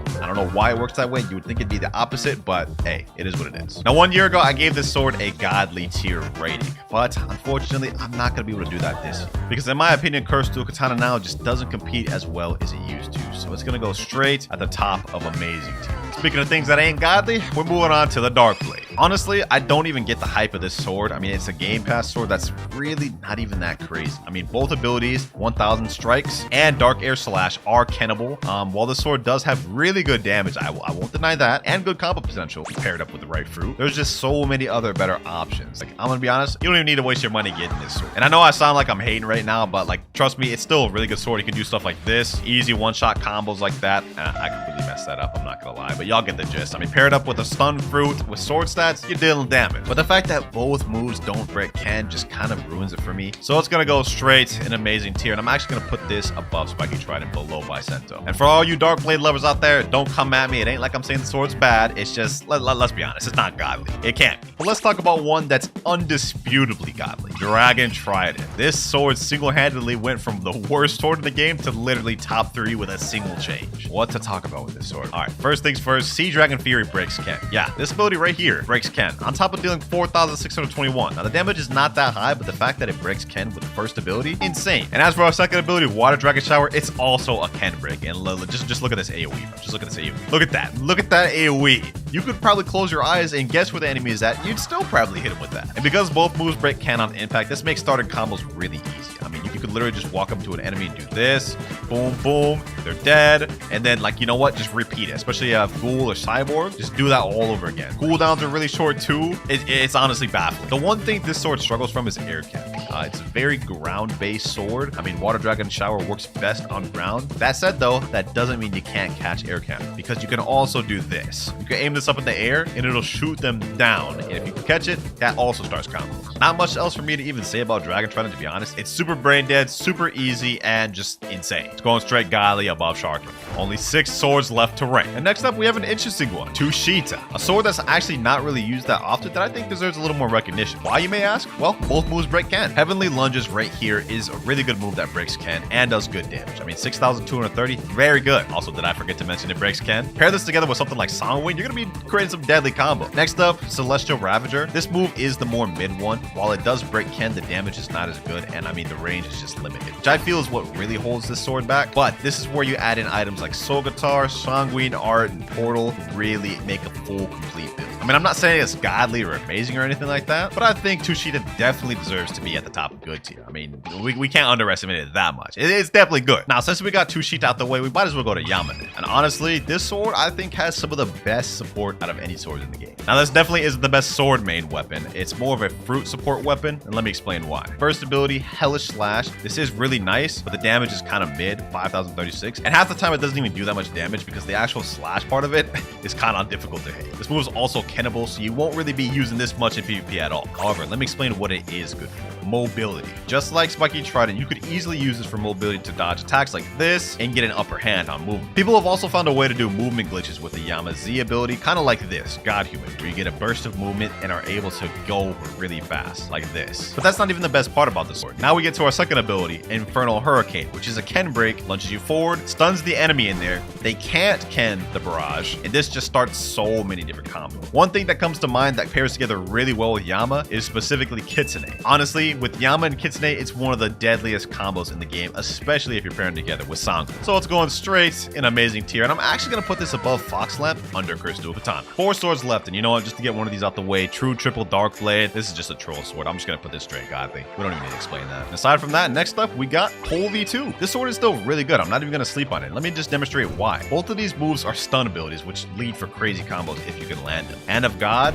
stuns them. You see, it stuns them there for a second, allows you to use ability. Electric Prison, well, as the name literally says, it's a prison. It stuns. So both moves are really good with stun. So you could really use this with certain builds like Portal or Rumble, just to create crazy combos. Like, look at the Hand of God, boom. They're just stuck there, and they're just dead now. That said, the lack of range and lack of damage definitely leaves something to be desired, and the moves have a bit of end lag, like that. So if you miss it, you're definitely gonna get punished hard. So in my opinion, Pole's second form can only go in good tier, but I'm actually gonna put this above both Midnight Blade and Twin Hooks. And now we get to the last 2 swords, ladies and gentlemen, True Triple Katana and Dragonheart. Now, first off, we're just gonna get Dragonheart out the way. This is the newest sword in the game, but let me just say the combo potential on this one is kind of low. Not that there aren't combos, but I feel like this is definitely more of a spamming sword. For example, Internal Catastrophe, you can throw this out, it is very quick and Ken breaks and launches them up. Second ability, you go Draconic Blitz. It's a really big AoE, which does a lot of damage and has a lot of spread. I believe both moves break Ken on impact. However, with Draconic Blitz, you can activate Ken to avoid damage while you're in it. Honestly, if you ask me, the best way I can describe Dragonheart is it's kind of like a worse Shark Anchor. Less combo potential, but more damage. I'm personally gonna put it at the bottom of Godly, actually above True Triple Dark Blade. And last but not least, ladies and gentlemen, True Triple Katana. There's honestly not much to say about this one. I'm just gonna go ahead and straight up put it at the top of Godly. It's the best sword in the game in my opinion. And just to give y'all a brief explanation, while the first move, Wolf Fang Rush, may not be the craziest, it is Kennable,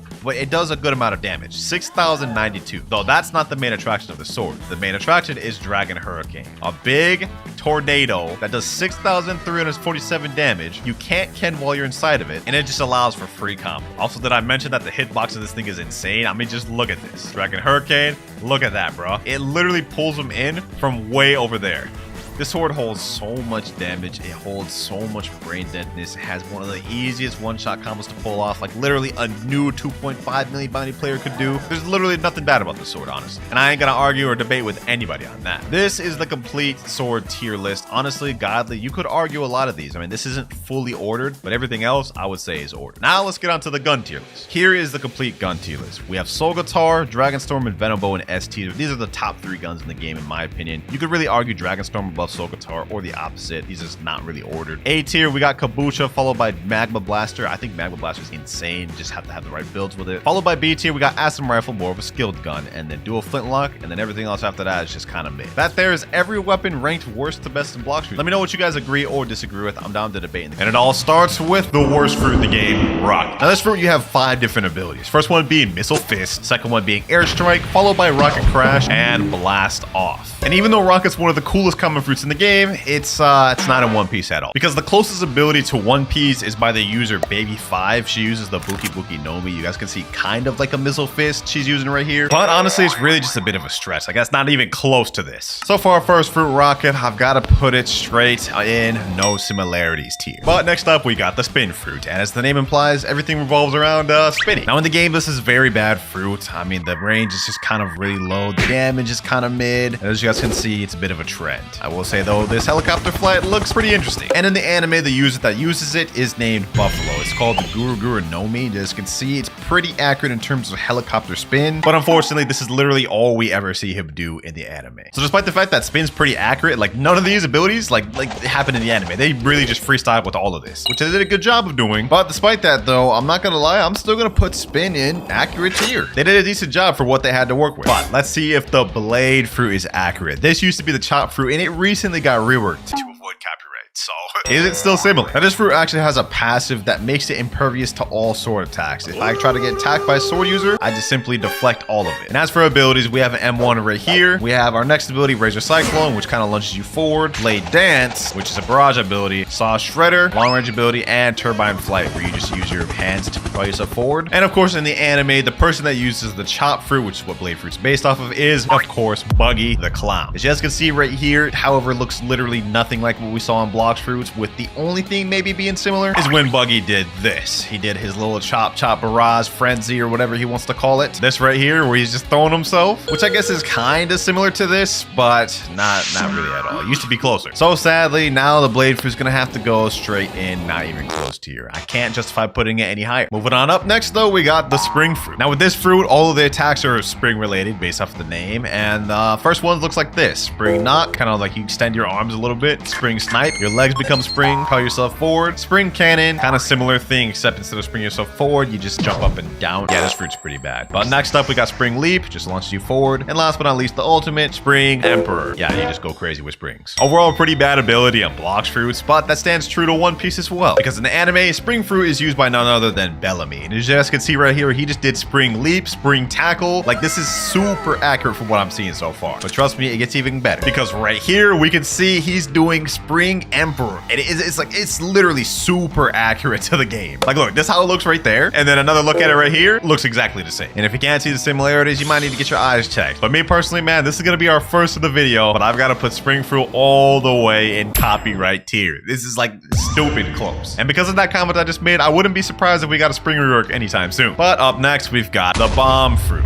Bomb fruit's pretty decent in this game. We have a long range ability targeted bomb where you kind of just shoot a bomb where you target this, literally like the name implies. Next up, we got bomb grab where you kind of lunge at someone, grab them and explode them. Landmines where you just set mines on the floor and whoever steps on these will get exploded. Explosive jump where you propel yourself forward. And this is a weird pose. Anyways, this is how that looks. And last but not least, self-destruct. The more you hold this, the more damage you deal until it's a big explosion, which does stupid amounts of damage. But how accurate is it to the anime? I'd say pretty decent. Now, the user of the bomb fruit in One Piece is a guy named Mr. 5. And as you guys can see right here, he just used targeted bomb. He literally flicked his booger at this guy and exploded targeted bomb. Unfortunately though, this guy, Mr. 5, does not get much screen time, so we don't really get to see many of his abilities. Most of it is just that booger flick, which is kind of disgusting. But one other thing we do get to see him use is kind of like a landmine ability. You see, he puts that little mine down there and explodes Vivi. We also get to see explosive grab right here, and that's about it. Because he didn't get much screen time, we didn't get to see him do anything like explosive jump or self-destruct. So yeah, Blox fruit's kind of just freestyled for that. Despite that though, I honestly think they did a pretty good job of doing it based off the anime, so this is gonna go straight in accurate tier, actually above spin. Almost done with the common fruits, we have two more. Next up, we have the smoke fruit. This one, we got a lot of smoke-based abilities. First one being smoke slam, which is a nice little slam down. Smoke blast, a long-range smoke attack, which is actually a barrage. Smoke liberation, kind of like that. And then smoke bomber, where you kind of fly up and just throw smoke bombs down. One of my favorite common fruits in the game. And as for the anime, the smoke fruit is used by a guy named Smoker in One Piece. Kind of an interesting name, I'm not gonna lie, but he is absolute Dookie. Like, he does not do much in One Piece. That said though, you guys can see this is fairly accurate. Like, just for example, we got smoke blast right there. This right here could kind of be like smoke liberation, low-key. And of course, we got smoke bomber, man. They actually cooked. The only thing they really didn't do, I guess, would be kind of like smoke slam, but he's done abilities similar to that. So you know what? The smoke fruit, man, it's not gonna go in copyright tier, but it is gonna go in very accurate tier. They made it pretty close. And last but not least, for the common fruits, we have the spike fruit. Now, just showcasing this real quick, this is a pretty trash fruit, I'm not gonna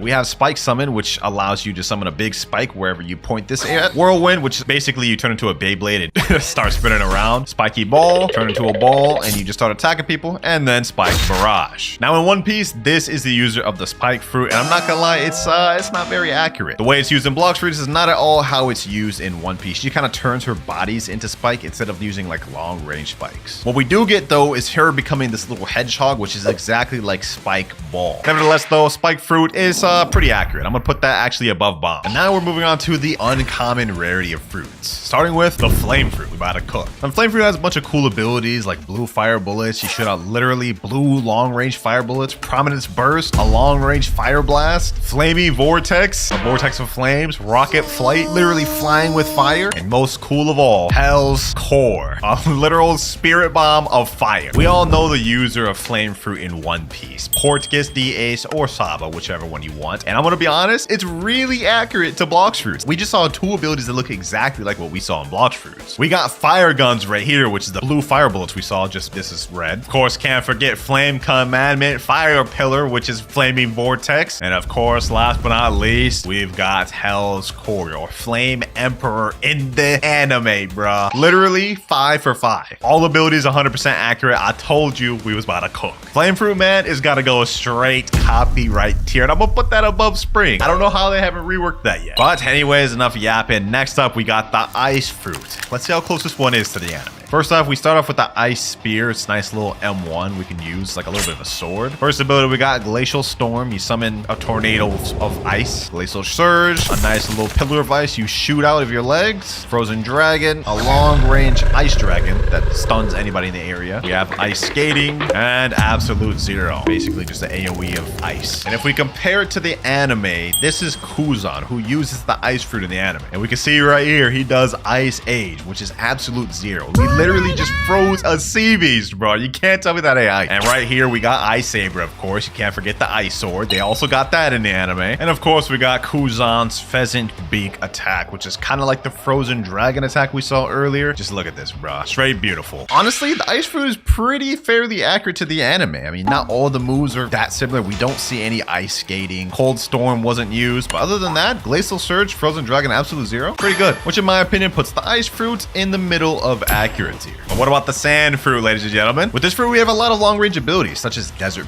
Blade. We even got Sand Coffin, which actually stuns your enemy in a coffin of sand and explodes. Sandstorm, where you summon a tornado of sand. Tornado Flight, you literally just start flying. And of course, we got Deep Sand. You throw out a little ball of sand, which explodes and has a big AoE. Very fire fruit in the game, and it's even more fire in the anime, because it is used by none other than Crocodile. And as you can see right there, that was the first ability we just saw in Blox Fruits. So far, it's pretty accurate. And of course, we got Sables, the Sand Tornado. Last but not least, Sables Pesado. Look at that. Just like in Blox Fruits. So honestly, if you ask me, Blox Fruits did a real good job of making it close to the anime, which means this may get revamped sometime soon. Because today, I'm gonna put the Sand Fruit in very accurate tier, man.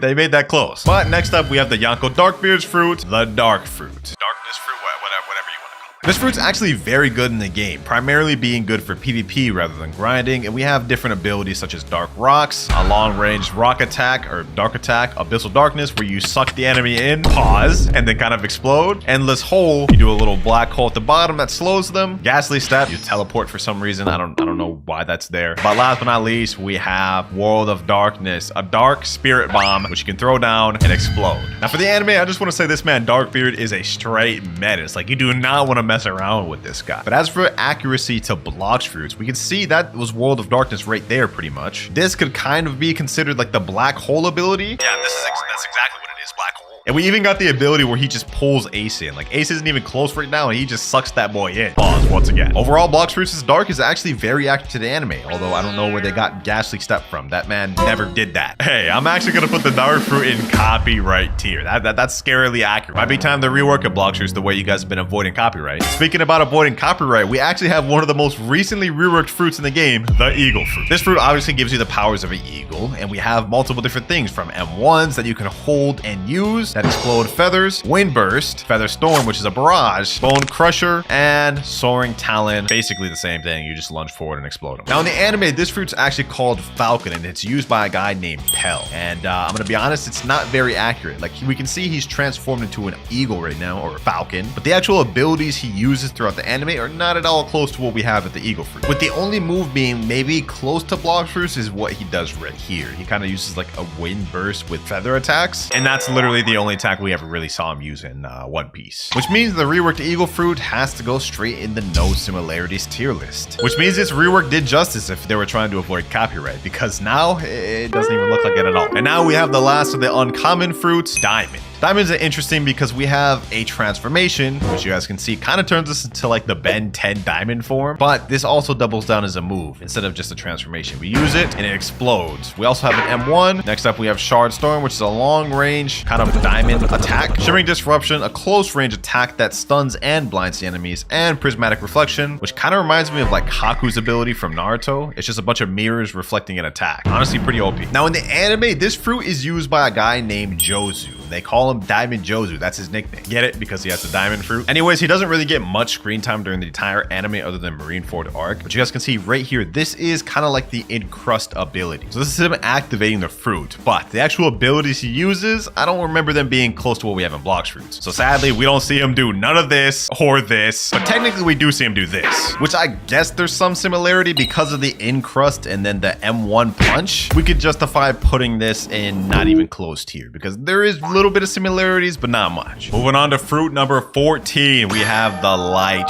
fruit. Yes, sir. One of the Marine Admiral's fruits. Now for this test, we're actually going to go ahead and go with the unawakened version of light. And you guys will see why in a second. The first thing you'll notice is we do have a little light spear that we use to attack, similar to ice. But for our abilities, most of them are just light based. Like we have light ray, barrage of light. You kind of shoot up to the air and shoot a bunch of barrages. Reflection kick. We have light flight. And last but not least, sky beam barrage. Now in the anime, this is used by Admiral Kizaru from One Piece. And we can see right here, he does the light kick. So that's one move he's got down. We even got the light sword right here. That's 2 for 2. We got the light flight right here. And we even got the little light barrage he does here. Making this literally 5 for 5 from the anime and Blox fruits. It's no wonder they changed it from the Awakening because this is scarily close. It's gonna go straight in copyright tier, boys. I'm not gonna lie. Can't go anywhere else. It's main character time, ladies and gentlemen. We got the rubber fruit next. And you know they're gonna cook for this. Now in this fruit, we have multiple abilities that also change when you transform in Gear 2, which we're gonna wait for that to go off cooldown so we can test it out. But for now, we have M1 right here, which is like Gum Gum Pistol. We have Cannon, which is, I guess, Bazooka. We have Smash, which is Battle Axe, I think. And of course, we got the infamous Gum Gum Gatling.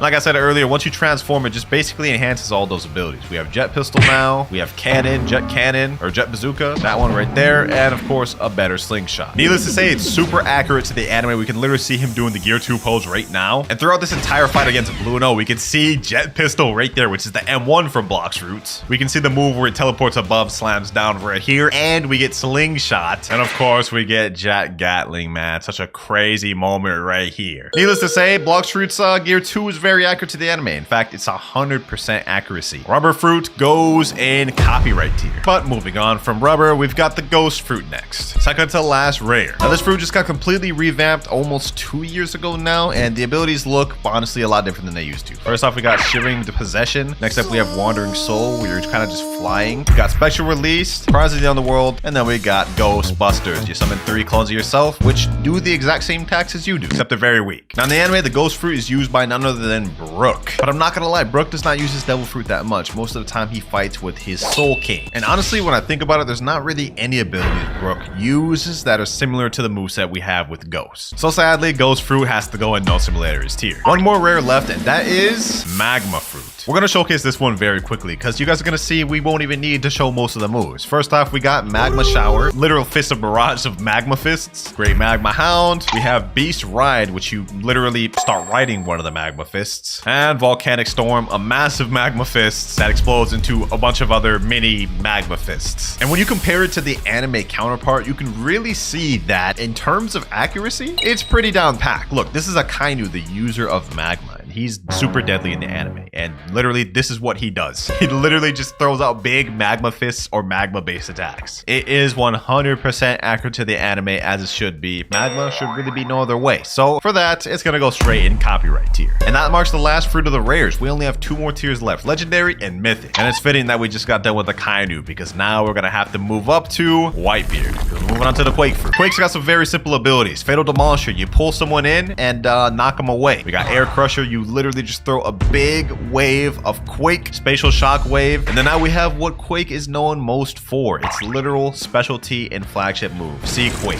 You summon literal waves from the sea by how much you quake the earth. Let's be honest, you guys all know who Whitebeard is, even if you're not a One Piece fan. We can see that this is fairly accurate. He's doing the Sea Quake right here, literally punching the air and then summoning great tidal waves, which gets frozen by Kuzan. But that's beside the point. Every move we see him do in the anime is exactly what we see in Blox. He literally pulls this guy in and slams his face in, just like Fatal Demolisher. And we even got the Air Crusher right now, where he just throws out a wave of just shock and quake. Let's just say Blox understood the assignment when it came to the Quake fruit. That's all I have to say on that one. 2 in a row. Dang, I feel like I'm giving out a lot of copyright tiers, but they did Quake justice, bro. Let's go with a copyright tier. Will this continue though? Next up, we have the Buddha fruit. We all know what the Buddha fruit's known for. This right here, the transformation that turns you into a Buddha. Nobody really even uses all the abilities for this. I mean, we have like ability called Heavenly Impact, Light of Annihilation, which is actually surprisingly long range attack, Retribution Dash, where you kind of grab people, and of course, Twilight of the Gods. Honestly, looks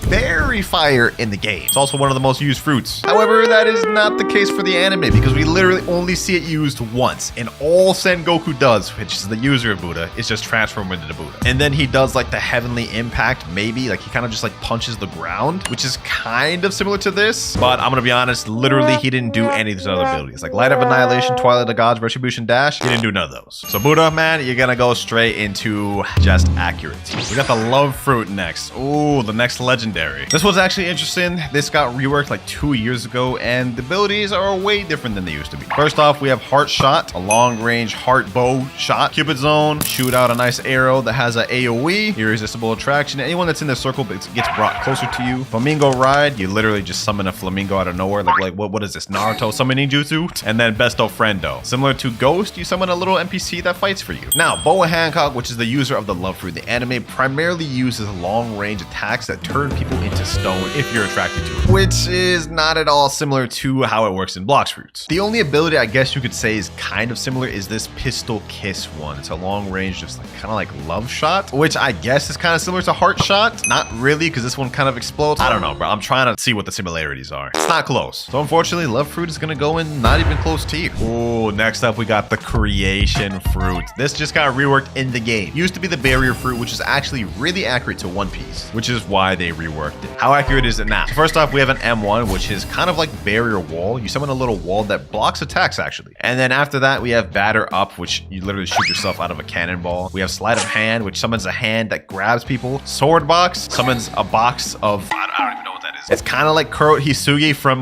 Bleach. And last but not least, we got Magic City, which summons a bunch of barrier towers. And then we got Fortifier, which you literally just start building stairs. Which when compared to the anime, which is used by Bartolomeo, it's not similar at all. Now, while yes, Bartolomeo does have some similarities to the Creation Fruit, being this barrier wall right here, which is kind of similar to the M1. And he also does possess the ability to create stairs out of thin air, but that is where all the similarities end. None of the other abilities he uses throughout the anime are in Blox Fruits. We gotta put it in not even close tier, but I will put it at the top just because of the walls and stairs. Next up, we have the Spider Fruit. Now with this one, we get a good range of abilities like Thermal Laceration, Silk Prison, Overheated Sniper, which is a long range attack, Spider Highway, where we kind of just use webs to fly around like I'm Spider-Man or something. And of course, we get Heavenly Punishment. And as for the anime counterpart, if it's accurate or not, well, you guys can see for the first ability, he is doing the spider flight, except the strings are kind of invisible, but it's there. We also have the long range snipe, which is Overheat. I must say, this ability is crazy. Look, he literally just sniped like hundreds of miles away from him at a city. Of course, we got Spider Web 2, which is the web-like ability we saw earlier. And of course, we got the God Thread ability, which is the ultimate of Spider, which looks very similar to what we saw in Blox Fruits. Look at this, exactly the same, making Spider in the very accurate tier. I'm actually gonna put it at the top of all these. Must say, the Blox Fruits team, they cook with Spider. Although it may be time for a rework coming up soon. Who Who knows? Hopefully we can get one. Next up, we got the sound fruit in Blox fruits. And this one's actually an interesting one. Now, if we look at the abilities of the sound fruit, we can see it's music based. And we even have something called a tempo meter, which the more we use our moves and attacks that hit, we get actually a boost. You guys can see once we use tempo prestissimo, the meter goes up. And once it gets full, it turns yellow and we get a nice little sound boost, which makes us faster and deal more damage. We have a nice range of abilities like Symphonic Radiance, a disco ball that shoots and hits anybody in the nearby area, and Glorious Harmony, a big AoE, which looks really nice. Now, the interesting thing about this fruit is it's not based on any power in One Piece. If we look through the wiki of the sound fruit, specifically on the trivia part, we can see right here it says sound fruit is the first fan-made fruit to be added to the game, and it was a concept created by a guy named Aqua 4G. Now, some people have speculated that this fruit is actually based off of Yuta's fruit from the film Red movie of One Piece, but the Blox Fruits devs themselves claim this is not true. And to be honest, when you look at her ability and how it's used in the anime, it really is not similar to what it is in Blox Fruits. So yeah, sound fruit is gonna go in the no similarities tier. And with sound fruit out the way, we move on to the Phoenix fruit. Now, just to make this quick, we're gonna go ahead and go in our final transformation state, because this is what people care most about the Phoenix, and look at the abilities. First off, we have an M1, which lunges you forward and attacks. We have Cremation Cannon, which is a bunch of flames, 3 to be exact. We have Swift Flight, which is a nice flight that dashes you forward. Regeneration Flames, and of course we got Flaming Exodus, which you grab forward someone, but when you grab them, you shoot up, then slam down. In the anime, of course, the main user of Phoenix is Marco, and there's 2 ways he uses this fruit. As you guys can see right now, he is in the hybrid form, where he just has the wings and he still has his physical body, which is similar to Blox Fruits, because if you untransform and use Swift Flight, you guys can see we can be in that same state. We can see he's using the full transformation right here, so that's 100% accurate. And on top of that, look at how it looks. Very similar to how the Blox Fruits 1 look. This right here could be considered Swift Flight, I guess. And we even see right here he uses the Fireball, except it's not 3, it's only 1. So we technically never seen him use it that way in the anime. I don't know where Blox Fruits got Flame Exodus from. He didn't do anything similar to that in the anime. And Cremation Cannon he did use, but not in this way. I'm not going to take too much points away. We're going to put it in very accurate. But that's about the end, because up next we got the Portal Fruit. This used to be the Door Fruit, and it got revamped to the Portal Fruit because of that exact reason. They were trying to avoid copyright. But how close is it to the anime now? So we can see this still has kind of some of its like door-like capabilities. For example, World Warp, you can teleport to any area, and it works similarly to the Door Fruit, but that's where all the similarities end. Portal Dash is nothing like what the Door Fruit had used for. Same with Quantum Leap. Parallel Escape is because you kind of go in your own pocket dimension, but let me say, this last ability is definitely far from anything we saw from the Door Fruit. Yeah, not even close. Now, the Door Fruit is used by CP Agent Blue Note. You guys can see right there in the background, there's kind of like a physical door, which is what I meant. It's the C ability on Portal. He can teleport to different places and even go in his own little pocket dimension. But the way it's used in One Piece is not similar to how it is in Blox Fruits, other than that one teleport ability. We can see here, though, he's in the pocket dimension, which is kind of like Portal X in Blox Fruits, but other than that, we don't really see him use his Devil Fruit all too much, as he mainly relies on his Rokushiki abilities. So to be honest, only 2 abilities that are done completely different between both of the fruits. I gotta put this in the not even close tier, I'm not gonna lie. Let me know if y'all disagree or agree with that in the comments below. But we're moving on to one of the 3rd last legendaries of the game, the Rumble Fruit. Now this one, we have multiple different abilities like Lightning Beast, which is a long range lightning beast attack. Thunderstorm, where you just rain down a bunch of thunder that stuns enemies. Has pretty good AoE too. We got Electric Flash, which allows us to teleport a short period 3 times, and it has a charge capability, so it recharges after some time. Sky Judgment, you shoot down a pillar of lightning, which does a massive amount of stun and good damage. And last but not least, my favorite ability, Thunderball Destruction, a lightning spirit bomb, which explodes and looks very nice. But as for the anime, we can honestly see it's fairly accurate. We can see Sky Judgment done right there, which is one of many abilities that Enel does in the anime. I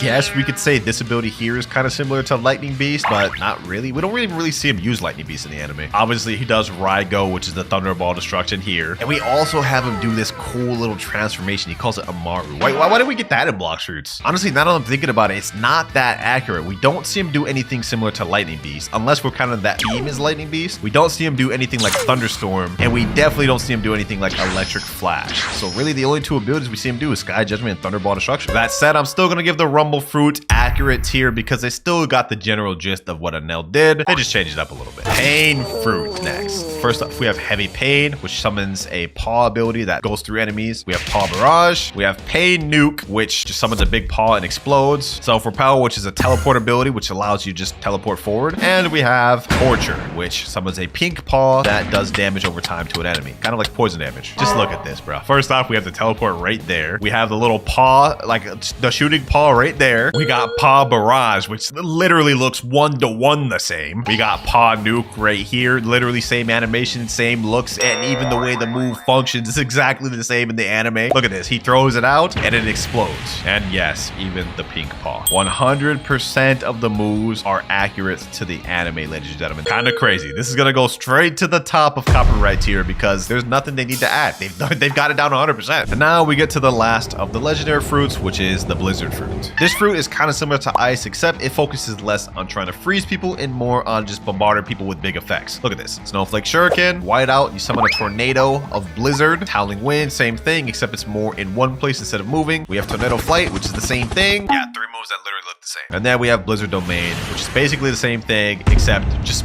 massive. Like, look at that. In the anime, it's not called blizzard, but it's called Yuki Yuki no Mi, and it's used by Monet. And we can see this is kind of blizzard domain. It looks fairly similar, but that's where all the similarities kind of disperse. Because literally every other ability she uses is not like what we see in Blox at all. Like, look at this. She's grabbing him with the snow. She's doing like claw attacks. She's kind of like a harpy too. She has even like a little snow after image or snow clone, shadow clone. Blizzard is going straight in the not even close tier, which marks the last legendary, ladies and gentlemen. We're almost done. We got 13 more fruits to go, and the rest of them are all mythicals. And it starts with the most recently reworked fruit in the game, gravity. Now, as you guys may guess, they reworked this fruit for one reason and one reason only, to avoid copyrights. However, is it still similar? Let's find out. First off, we have singularity, which kind of uses a black hole to suck at enemies and blast them away. We got orbital chain, which you summon a little turret and it shoots little gravity particles at the enemy. We got shooting star, which summons down a meteor from the sky, and then you kind of ride on it. You can also double down as a meteor attacking ability. You don't have to fly on the meteor. You can just use it as an attack. We got gravitational prison, which summons a black hole that sucks up anything and explodes. And last but not least, we got asteroid crash, which summons literally the most massive meteor ever, just explodes. Is it still similar to the anime though? Well, the user of it is named Fujitora in the anime, and it's pretty much the same thing. He has the ability to move things or manipulate things due to his gravity. And what he's doing right here is destroying an entire city and making the city basically become a big like meteor, almost his own makeshift meteor, which I would say is still accurate to Blox, because if you get this gravitational force meter up in full, you guys will see we can do that same ability. I hold it and now it does the exact same thing which Fujitora did. We summon a planetary devastation just like he did. We also see this ability right here where he kind of just summons like forces of gravity on the ground, which once again you can also do in Blox. Look at this, the M1, you can do exactly that. And the last thing that's similar is he has the ability to summon a meteor from the sky. So honestly, it's still pretty similar to Blox fruits, except we just don't see him do this, or this. And we definitely don't see him ride on a meteor like this. That said, the core is still there, so it's gonna go in the middle of accuracy here. Next mythical, mammoth. And for this one, we're actually gonna use the anime clip first. Now in One Piece, the user of the mammoth fruit is Jack, and we can see the transformation right here. Only issue, we never really see him actually use this form for attacking often.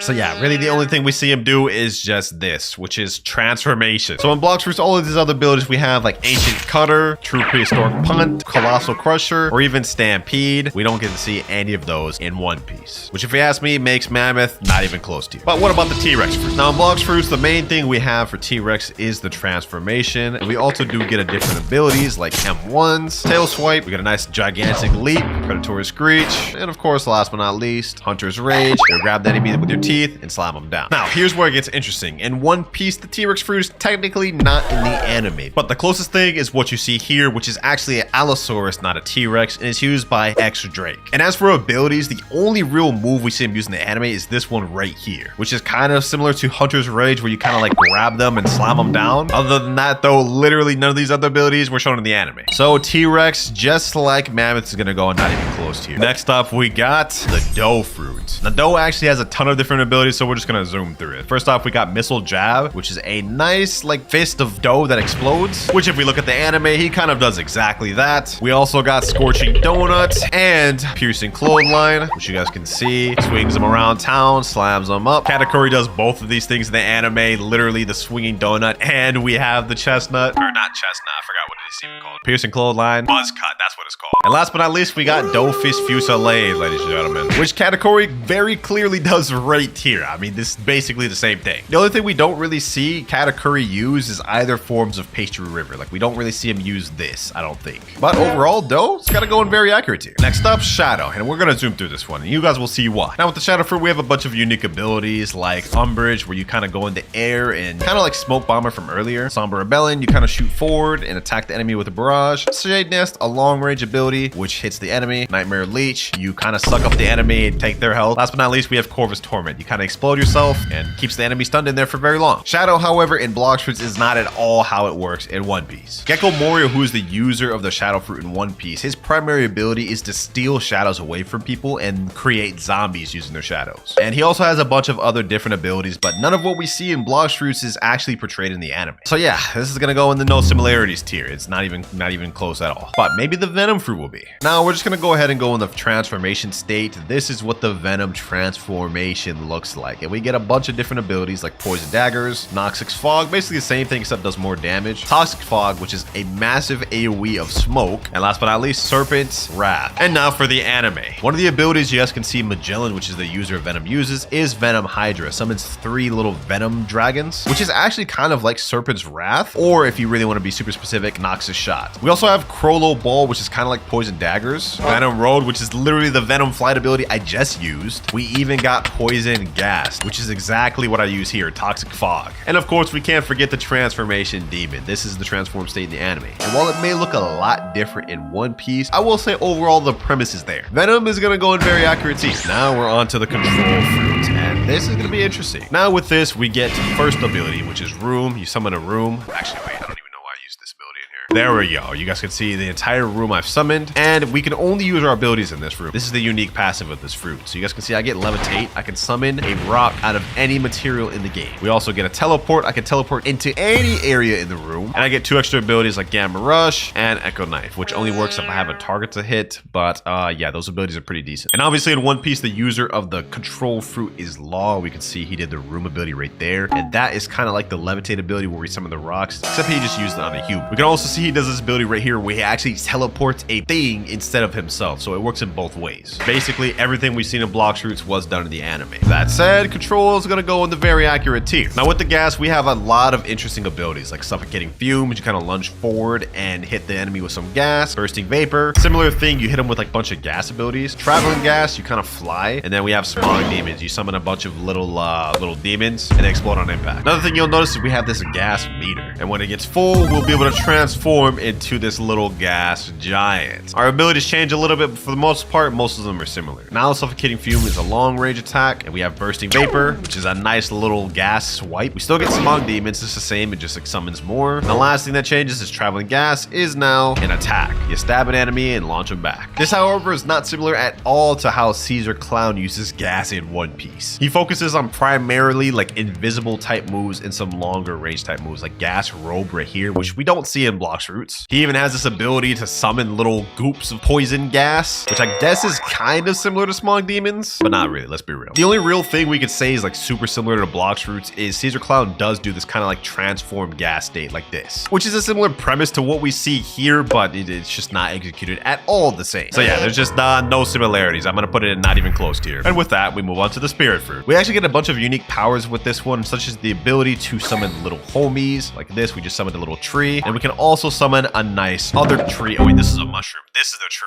And I think there's a frog one, but it just spawned a mushroom. You guys get the point. Now our actual abilities, you guys can see we have a Fire Devil on this side and an Ice Devil on this side. And some of our abilities correlate with that. Frostfire Grass, we summon the Ice ability and come out and freeze. Wrath of Ra, we shoot the Fire ability and it does a nice fire attack. Sky Ruler, we ride on one of them and we basically just fly. Wrath of Shu, the Ice one once again. End of Times, we combine both of them into a nice beamed attack. Which when we compare her abilities to the anime, it's kind of similar. We can see here Big Mom using the ability to summon life and just create homies. Like she turns this umbrella to just a monster. We can also see Big Mom riding on Prometheus Cloud right here, which I mean doesn't look exactly the same, but it's pretty similar. And the last thing we kind of see Big Mom use that's similar to Blox Fruits is where she combines all of her souls right here into one just like combined beam. She calls it Macer Cannon. Overall, Blox Fruits did a pretty good job of making it similar to One Piece. I'm gonna put this in the accurate tier. It's gonna go towards the top too. Now with the leopard fruit, we have a bunch of different abilities. One of them being finger revolver, a barrage of just like Rokushiki attacks, which we see very clearly being done right here. He uses that against Luffy. Up next, we got body flicker, which is kind of like a teleport. And then after image assault, kind of like the same thing, I guess, which we can see Rob Lucci doing something kind of like that right here. It's called Soru. Next up, we got spiraling kick, which is a nice long range attack, which explodes at the end, which looks exactly like this. It's called Tempest Kick in the anime. Only difference is this one glows blue. And of course, we got the hybrid leopard form in One Piece. This is Rob Lucci's most infamous form that he used to fight off against Luffy, which we see is very accurately done in Blox fruits. What more is there to say, man? Leopard fruit has got to go in straight copyright tier. And next up, we get to the Yeti fruit in Blox fruits, which is interesting because this fruit literally was completely fan-made. Even earlier with the sound fruit, you could argue that this was inspired from Yuta's fruit, and I think it was in some way. But the Yeti fruit, it's not inspired by nothing. So yeah, this thing right here, completely made by Blox fruits, so it's got to go in no similarities, of course. Second to last fruit in the game, we have Kitsune, which is another interesting fruit because just like Yeti, this is completely fan-made. All these abilities you see right here, Accursed Enchantment, Tales of Burning Agony, Foxfire Disruption, even Wild Assault, completely fan-made and is not based off of One Piece. All but one thing. Kitsune has a Tails mechanic, as you can see right here. And once you get to full Tails, you're able to transform into this. This is the transformed Kitsune form, which a ton of fans of One Piece have speculated is similar to the transformation state of Yamato. This is what it looks like right here, but watch when she's running. Specifically right here, this hybrid form that she uses, or I think this is the full form, there's a little bit of similarity there, but I don't think it's similar enough to say that this was referenced from that. So Kitsune has to go in no similarities tier, which leaves one fruit left, the dragon. And for this one, we're actually going to showcase Dragon East. Full transformation ready, let's get into it. Now with Dragon East, once you transform, we have a nice little snake-like looking or eel-like looking dragon, which we can see Kaido does in the anime, and honestly this looks pretty similar to what we see on Blox fruits. And first off, we have this little fire breath ability. We shoot fire from our mouth, which Kaido does right here. We also get this ability called Heat Wave Cannon. It's kind of similar, it's just more of a beam, fire beam. Kaido very clearly does that here. Now this next ability, which is Infernal Pincer, is one of them that you could technically say isn't from the anime, but we'll see in a sec. When Kaido does it in the anime, it's called Tatsumaki Kaifu. He kind of just like starts spinning around, which is what you see here. Honestly, if you ask me, this is accurate. And other than that, the only two abilities Kaido didn't really do is Draconic Soar and this move right here, Scorching Downfall. Which honestly, if you ask me, even though these two abilities weren't in the anime, this is still honestly pretty close. So the last fruit dragon is gonna go in the very accurate tier. And that is all 41 fruits in the game ranked based off the anime. Now I already know there's gonna be a lot of people referencing that a ton of the Blox fruits abilities actually came from that One Piece game. I forget what it was called, like Pirate Warriors, but I mainly just wanted to compare it to the anime. This here is level 1, and we're gonna have 3 different levels throughout the video that we're gonna test distances on. First off, we have rockets. Let's see, does Missile Fist land?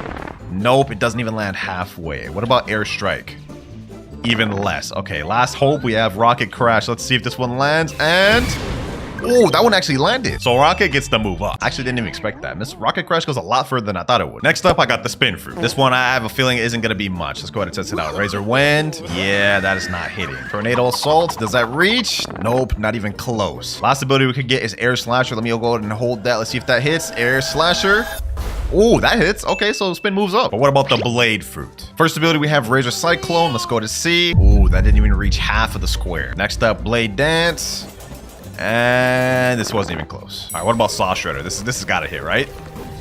No, that was even less. Wow, so we have our first fruit that wasn't able to pass, which means that Blade is gonna go straight in Dookie tier. Yeah, you got no range on this, really. But maybe Spring will be different. I think the longest range ability on Spring is Spring Snipe, so let's go ahead and see. Does this hit? And oh, we get right about halfway. And every other ability I think is way less, like Knock.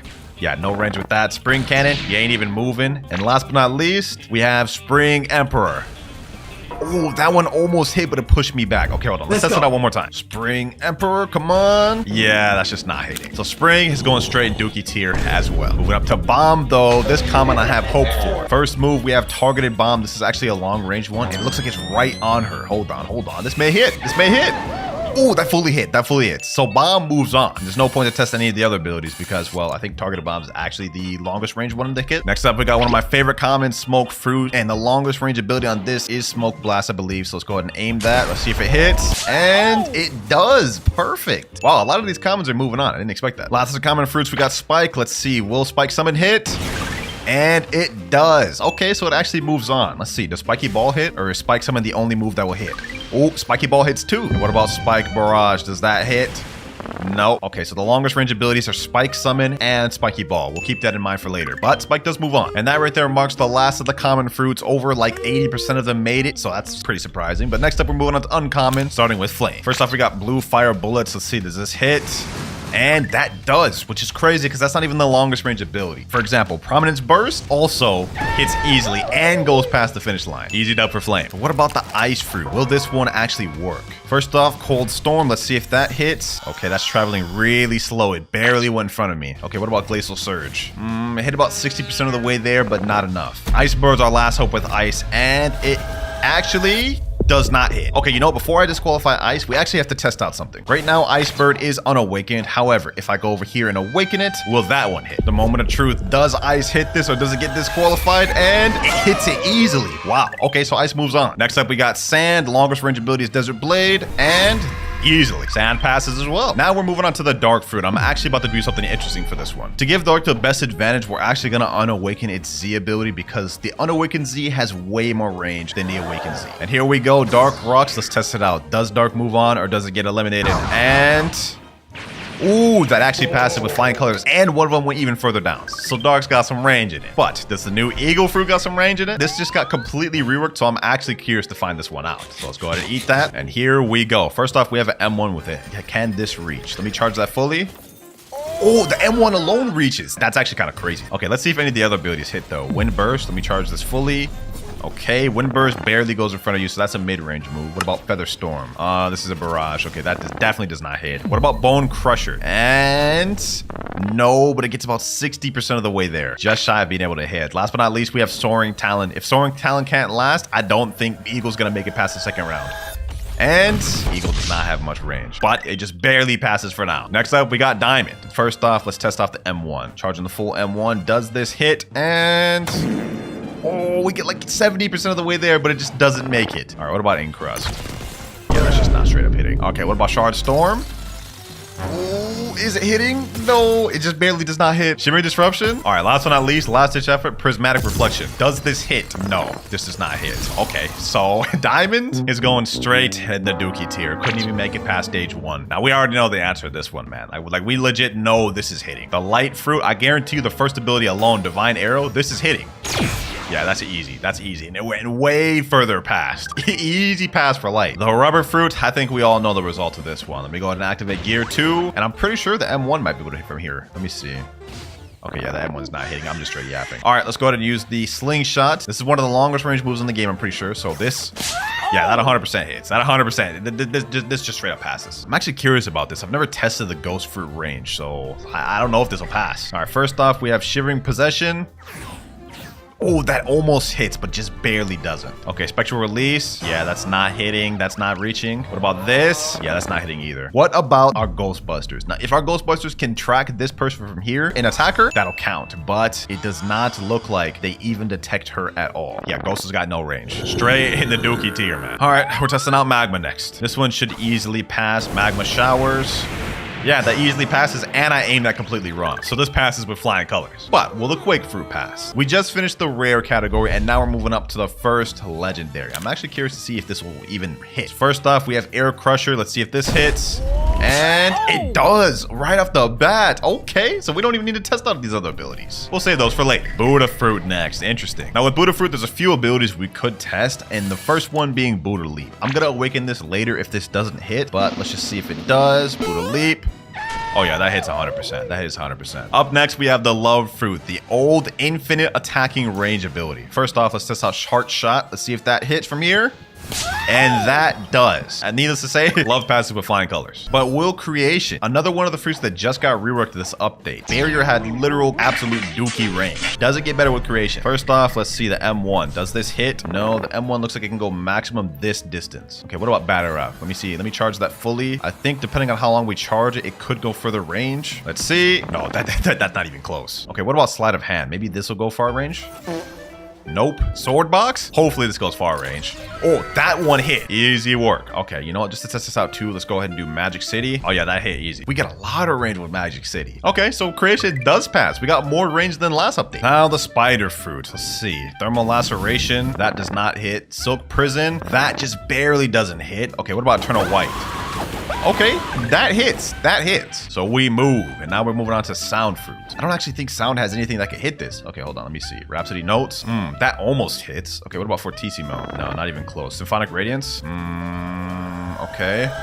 Oh, that hits. Okay, that's actually interesting. That's actually really interesting. And I'm pretty sure Glorious Harmony would hit as well. Wow, I didn't expect that. That sound, you surprised me. Let's see if this stands true for Phoenix. We have Cremation Flames. Let's go ahead and use this. Wow, that doesn't hit in Unawakened. Okay, let me go ahead and test it out with Awakened version. No, that doesn't even reach. That's crazy. Okay, what about Swift Flight?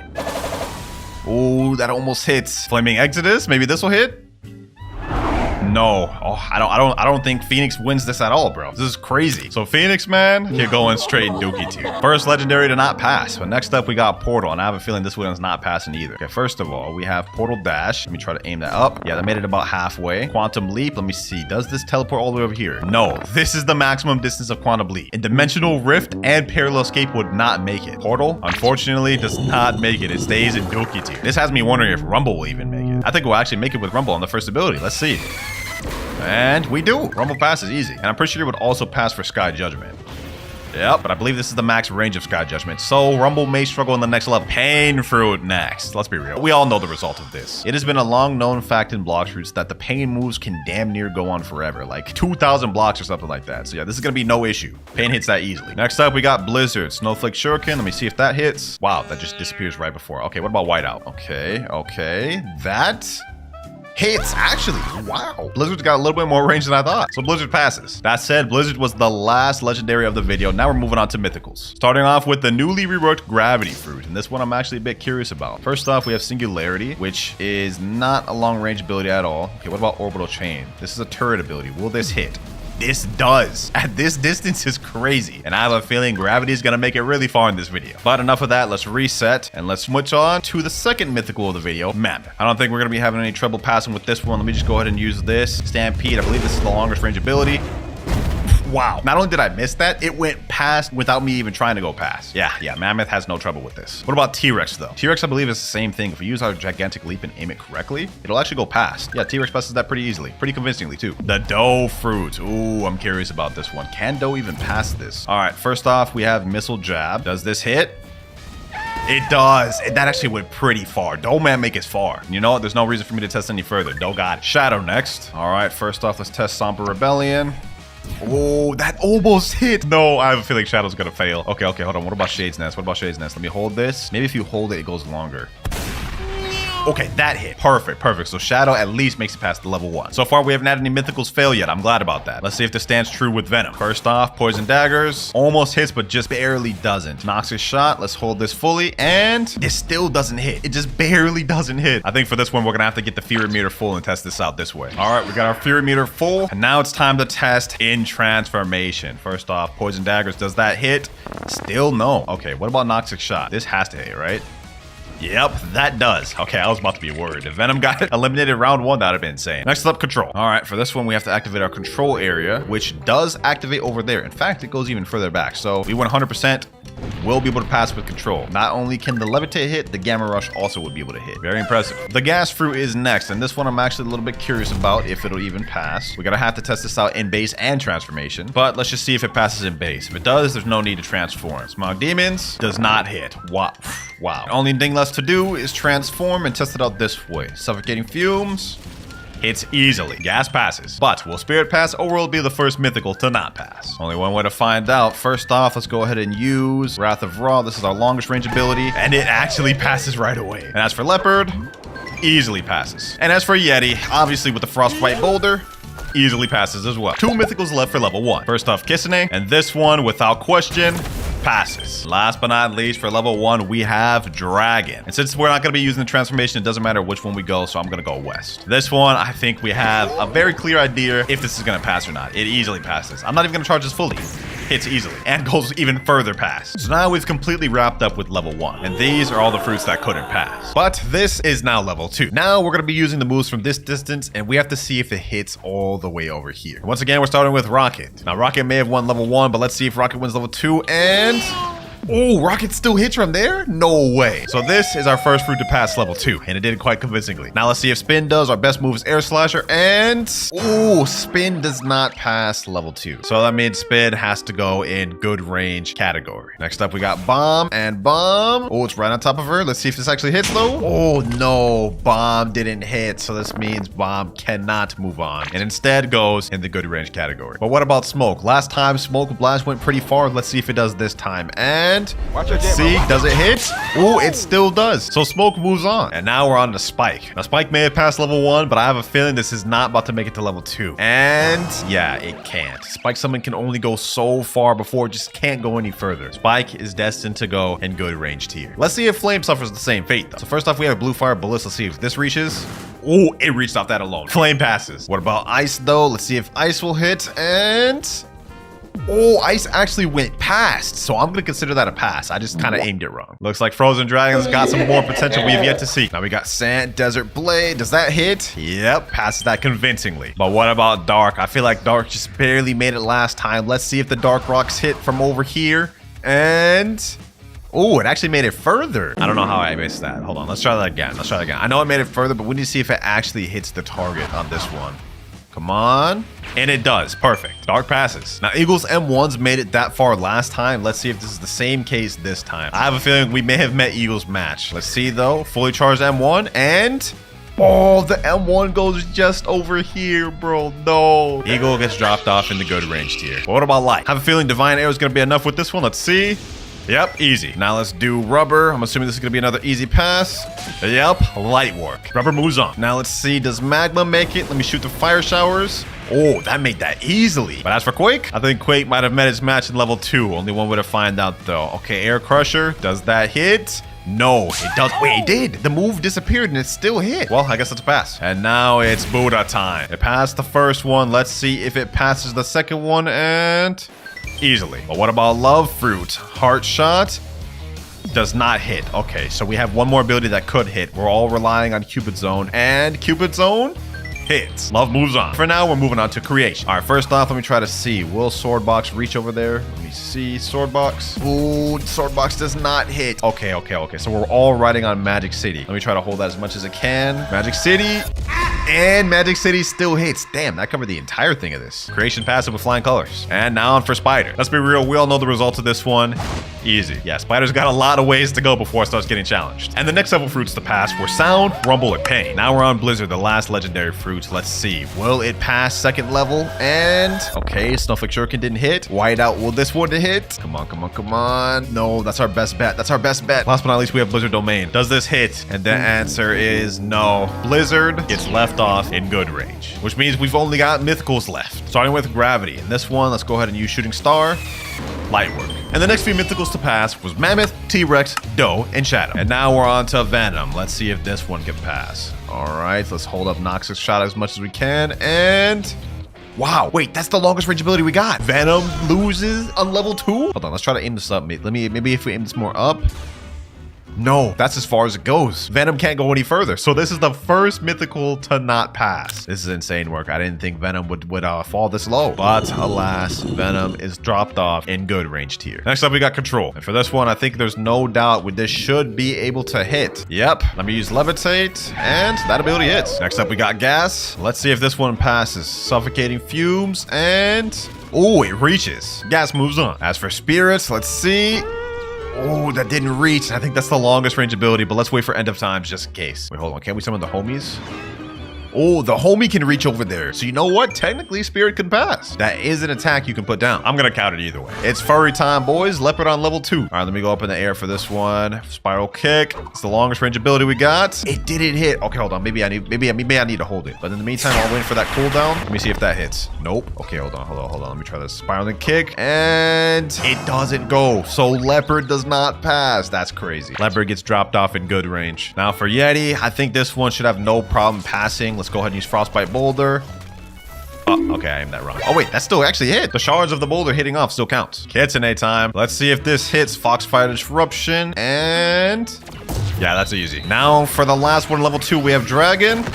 Easily passes. The remaining fruits you see right here pass level 2 and we'll move on to level 3. But the ones in good range, the 2 mythicals and the rest, sadly fake. But now, ladies and gentlemen, we are getting into level 3, which is going to start from the arches of the outside of Turtle Mansion all the way to the end of the road right here. Yeah, a lot of fruits are going to fail this one. Starting off with the rocket fruit, which has honestly impressed me that it's even made this far, but I think it's met its match. Rocket crash and oh, that actually made it really far, but not even close. Rocket gets dropped off in insane range tier. Let's see if the smoke blast will hit all the way over there. Let's go ahead and hold as much as we can. And let's see. Nope, it didn't even make it halfway. Sadly, Smoke's met his match too this time, ladies and gentlemen. It's out. Maybe Flame will make it though. I honestly think Flame could make it. Let's see. Blue fire bullets. Does that make it? That actually made it really far. Okay, what about Prominence Burst? Come on. Wow. Okay. Last ditch effort. We have Hell's Core. Come on, let me charge that thing fully. Hell's Core. Does that hit? Oh, it's actually going really far. That actually might hit. Oh, it didn't hit. It just disappeared toward the end, bro. No. Flame, sadly, you're out. And if Flame couldn't make it, ladies and gentlemen, I have no hope for Ice. Okay, let's go ahead and look at this. Frozen Dragon. Let's see. How am I even gonna do this? Oh, it made it really far. Actually, no, that's not even halfway. Yeah, Ice is out too, bro. This is sad. None of these fruits yet have made it past this, but maybe the sand fruit will. Let's go ahead and find out. Let me charge this as much as I can. Desert, come on. Blade.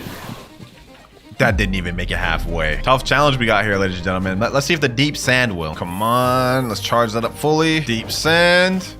Nope, that disperses quick. Sand is out. Dark's made it far. I honestly didn't think Dark could even make it half as far as it did. Let's see if it passes or if it fails. Dark rocks, you could only do so much. Let's see though. Does those hit? No, they just straight up disappear. Dark, I'm sorry, you're cooked. Light fruit. Let's see. Divine arrow. Let me try to aim it right up there. Oh, they disperse quick. There ain't no way Hand of Emperor is reaching there. This is the max range of that. Light is out. But what about the rubber fruits? I got Gear 2 activated. Let me go ahead and use Slingshot. There's no way this hits. There's no way this hits all the way from over here. Yeah, it has nothing to grab onto. Wow, we haven't had a single passing fruit. This might be cooked. Does Magma have it? Let's see. Come on, let me aim that as high as it could go. Wow, those are actually making it pretty far, but not close enough. Let me aim this as high as it could go. Let's see how far that... Oh, wow. That didn't even make it far. Last ditch effort, we got Volcanic Storm. Let's see. And... Oh, that's making it far. Oh, that goes down way too quick. Yeah, I'm afraid Magma fails too. Maybe Quake will pass with the Sea Quake? First off, let's try Air Crusher. Ooh, that's not gonna hit. Yeah, that's not hitting. That is not hitting. Absolutely not. What about Sea Quake? Let's see. Maybe the Quakes will come in that way and hit it. Only one way to find out. Let's see. Come on. And oh no. The Sea Quake's coming from the exact opposite direction. Quake fails. And Buddha also fails. But what about Love? The previous fruit that had the infinite range. Does it still work? Come on, let's hold the Cubism as long as it can go. Let me aim it up there. And nope, it does not work. It's been sadly nerfed. Gone are the days where Love can shoot people from across the sea. It's over. Love fails. I'm gonna be honest, there's literally no hope for Creation. Like, Magic City barely made it past the last one. Yeah, that's not even close. Sadly, Creation is done. All of these fails, ladies and gentlemen, but I think this next one may be a winner. Spider Fruit. Only one way to find out. Let's see. Overheated Sniper. Does this reach? And I think that actually reached, but I gotta aim it right. Okay, let's give that a reach right. Maybe we need to get down on another level. Let's give this another try. Oh, I actually hit it there. Wow, wait. So Spider actually passes this. Overheated Sniper has insane range, boys. Only fruit that's passed so far. And now we're on Sound, which has literally no hope of passing. But let's go ahead and see if it does anyways. Yeah, no, that just ends too soon. Sadly, Sound does not make it. And Rumble's got little hope too, especially now with that. Yeah, that did not even get close. So Sky Judgment has a capped limit of this far. Yeah, that's not hitting there. But what about a little Thunderball Destruction? Let's see. And nope, cap limit. Sadly, my favorite fruit does not pass. But what about the pain fruit? Yes, sir. This may be the second pass other than Spider. Let's see. Heavy pain. Let's go ahead and aim that. I'm going to aim that up. Let's do that. Does that actually hit? I think that's right on the money. I think that's right on the money. Oh, it's a little too high. Okay, hold on. Okay, let me try. How can I get this to hit? What's the best way I can get this to hit? Let me do it like that. Yeah, that might be too low. That might be too low. Oh, that actually hit. That actually hit, bro. What? Pain fruit passes. And this one, I bet y'all are interested to know. The gravity fruit. Gravity fruit would have normally not been able to pass this whatsoever. Would have literally had 0 chance. But watch, ladies and gentlemen. If we use shooting star, aim it right there, and use that, you guys will see. It does not hit. Okay, hold on. Actually, let me do a redo. Let me do a redo. Aim's a little low, so we're gonna aim it a little higher. Higher than it should. And okay, that time it was too far, but you see it went past her. So let me do it like this, and it hits. 100% hits. Gravity passes. Yo, does a new gravity fruit have the highest range in the game? Hey, could be. But the following next mythicals all failed this test terribly. Mammoth, T-Rex, Doe, Shadow, Control, Gas, and Spirit all failed. That's a lot of dang mythicals. But next up, we got the Yeti fruit, and I have a feeling this one's not gonna disappoint. Frostbite Boulder has some crazy range to it. I think it could actually hit this. Let me aim it all the way up because it has a lot of drop, I believe. And first try. Yo, who would have thought, bro? Who would have thought Yeti had that kind of range, bro? Huh? Yeti passes easily. 2 fruits left. And second to last, we have Kitsune. Kitsune's made it very far, but let's see if it's end of the road here or if it continues. Nope, that is the end of the road for Kitsune. Foxbite Disruption is our longest range ability, which means Kitsune, sadly, is stuck in insane range. It's met its match. But what about the Dragon Fruit? Both of these transformations have the exact same range, so we're just gonna go with West. And now let's go ahead and get our transformation. Full transformation ready? Let's go. All right, Dragon West. Now, I've never actually tested the max distance of Heat Wave Cannon, so I'm a little curious. I'm actually gonna go a little bit behind the start line. So let's see if this actually works. Heat Wave Cannon charged all the way, and this, look, not only did it hit, it literally pushed her all the way over here. That is crazy. Dragon passes 100%. Well, ladies and gentlemen, that is the range of all fruits tested in the game. And all we have left is the Spider, Pain, Gravity, Yeti, and Dragon Fruit, which all passed level 3 with flying colors. So all of these fruits will get moved to the Phase Clan tier. Who would have thought, bro? Gravity and Yeti? I didn't think they added in them. I do want to point out that none of these brackets are ordered, but as for Phase Clan tier, these 5 fruits all have the highest range in the game. Starting off with the 100,000 view combo, and the last one has over 15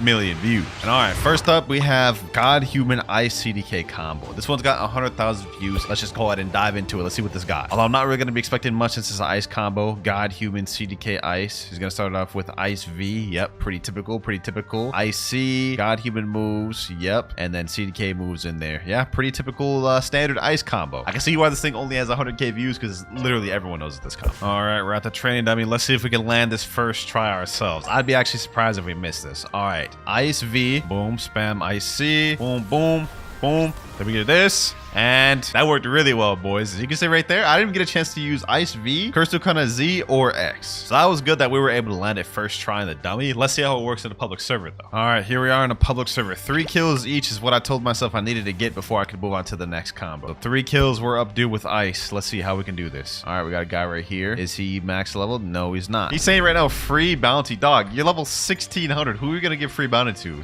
A low level? Definitely ain't gonna be no giving no bounty to me. Hold on, let me see. Is this dude right here max level? Oh, this dude right here is. This dude right here is max level. Hold on. Boom. Let me get him. Let me get him. Uh-oh. Why did I do that? Why did I do that?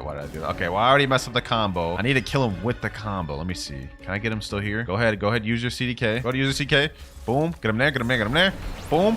Oh, and I still got him with the combo, boys. I'm counting that 100%. That's a 1 out of 3. Good game, my boy. Good game. You tried it. Enabling PvP again. You sure you really want to do this, my boy? Are you sure you really want to do this? This ain't gonna end well for you. He said GG. Hey, GG, my boy. Respect. I respect it, but this isn't gonna end well for you, my boy. This is not gonna end well for you. Step out of safe zone. It ain't gonna end well. All right, say less. Boom. Let me get him. Get both of these guys. 2 for the price of 1. Boom, boom, boom, boom, boom. And damn, how did I kill both of them? I thought.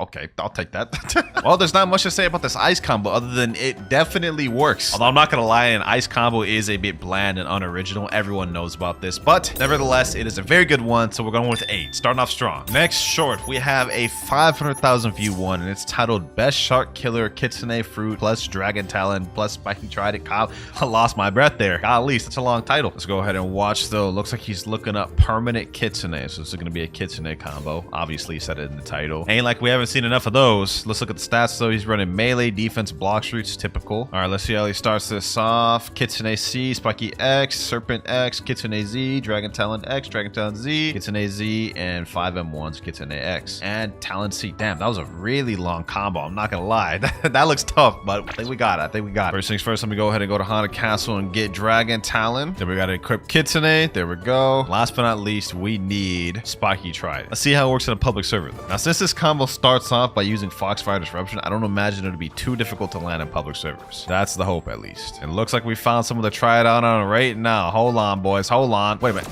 This dude hacking? He's teleporting? Nah, there's no way this dude's hacking. Either that or he's just lagging really bad. He's shaking his character. No, you ain't trying to 1v1, my boy. You know, I ain't trying to mess around and find out either. You look like you was hacking. Mans was teleporting around. I don't know if I'm trying to find out about that, bro. All right, second server. Anyone here down to fight? Anyone? Anyone? Oh, we got someone. We got someone. We got someone. Boom. Boom. Oh my gosh. Okay. I couldn't land the combo. He hit me off rip. I wasn't expecting that. Let me see. Now, what I'm hoping is, since I can just throw out the Foxfire Disruption pretty easily, I should be able to snag him with that, right? Okay. Ah, I missed it. Okay. This is gonna be a lot more difficult than I thought, huh? Gonna be a lot more difficult than I initially thought, although I did snipe him with that. Good. All right, so this is not completely dead in the water. I've never really used Dragon Talon like that for PvP. That's my one worry going into this, but I think I got him there. Ooh. Come on. Hit him there. Boom. Ah, I didn't land the combo fully, but I kind of scuffed something together, bro. All right. This ends now. Enough of the combo game. We got to play with the Kitsune game. This is embarrassing, boys. This is embarrassing. I'm just like trying my hardest to land this combo and nothing's working. Hold on. We're going to get it right here. Foxfire Disruption. Boom. Stun him with this. Yep, get him there. You ain't running nowhere, my boy. You ain't running nowhere. Come on. Don't do this. You don't want to run away. Trust me. You don't want to run away. Oh my gosh. This guy's so annoying to fight, bro. He keeps running everywhere. There we go. Finally, I got him. That was genuinely tough, boys. This combo is difficult to land. I'm not gonna lie. Still got 2 more kills left to go, though. Let's see. Can I get this dude real quick? Okay, that's one more. Should I even count that? I didn't even do the combo that time. You know what? It doesn't matter. A kill's a kill. We need 1 more. Blox just spawned. Oh, my God. You know what? If I was still doing that noob to pro, I would be going after that. But for now, we got to focus in on this guy over here. I want to land this combo at least once correctly, man. And I'm not going to give up until I've landed it. Boom. Oh my God, we mess it up, boys. We mess it up. You know what? It's GG's. Let's end it here. Never mind. It's not GG's. Oh my God. He's about to hit me with the first combo we did, boys. All right, boom. And that is it right there. You know what? We couldn't land that combo flush at all throughout the public server run, but I'm gonna be honest, this combo is a 6. It's a 6. There are so many better Kitsune combos. I'm gonna be honest. Next up, we have our first 1 million view combo, and it's titled Best Sand Combo. This one's got 33,000 likes. Not bad. And y'all know I'm a fan of sand, so W whoever sent this one in. Let's see how it goes, though. What's he doing right now? Talking to the Bloxers Gotcha. Is he just equipping sand? This must be old or something. Why did he talk to the Bloxers Gotcha to do that? Okay, let's see the stats. He's running melee, defense, and sword. He's not max, so I'm assuming this is an older video, but looks like he's using Curse to Katana though, and Sharkman Karate, and he's got 4 million bounty. Not bad. He's testing his out on a 14 million bounty. Okay, not bad. Goes with the ultimate first. That's weird. Then he goes for Sand Coffin. Okay, then he goes for the Sandstorm. Then he goes for the Sharkman Karate Z, CDK Z, and then honestly, I forgot what else he did there, but looks like a pretty good combo. Oh, W, he typed it in chat below. I think we can manage that. All right, here we go. Let me go ahead and learn Fisherman Karate. Let's see if I can get this thing first try. That'd be W's if I could. Okay, so he did like this. Deep Sand, right? Then he did Sand Coffin. Then he did this. Then he did this. Boom. Then he did these. Then he did this.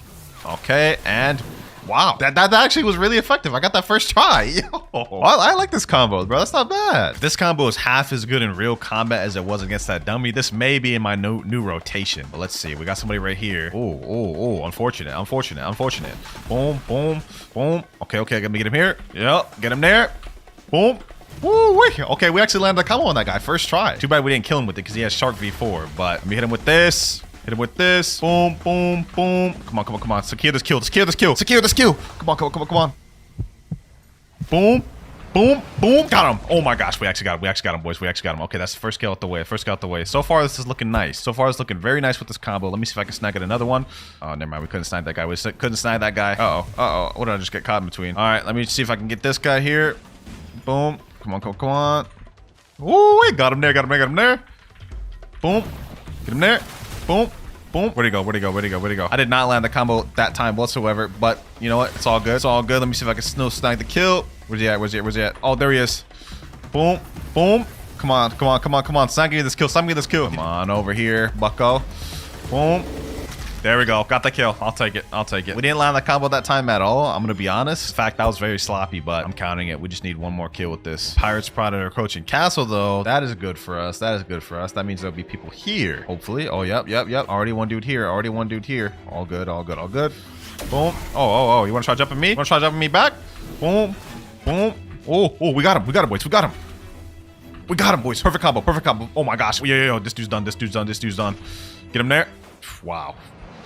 Okay, I guess we're gonna finish him up with that. But we landed that combo perfectly, boys. Y'all saw that right there? Sheesh, I'll take that. Third kill with Sand. Now, to give this combo a rating, I will say it is kind of bad for teaming. There was a lot of parts that I didn't record that I was just struggling with teamers. Combo itself, though, if you can land it, is nice. I'm gonna give this an 8.5. First high rating of the video. So far, I've liked all the combos you guys have sent me. We haven't had a bad one yet. However, don't be fooled. Just because the next shorts we're going to be viewing are more viral doesn't necessarily mean they'll be a good combo. For example, this next one here, we have Best Leopard Combo, and this one has 1.8 million views. Let's see what he's got. Let's see what he's got. It looks like this is the older video too, because those are old fruit models. Yeah, this is definitely an older video. Hopefully this combo is still even up to date or valid, but he just ate the leopard. Let's see, what does it look like he's going to be using? Melee defense and fruit stats. Okay, pretty typical, pretty typical. Let's see what he's got. Finger revolver, the X, the C. Wait, is he serious? Is this actually the combo?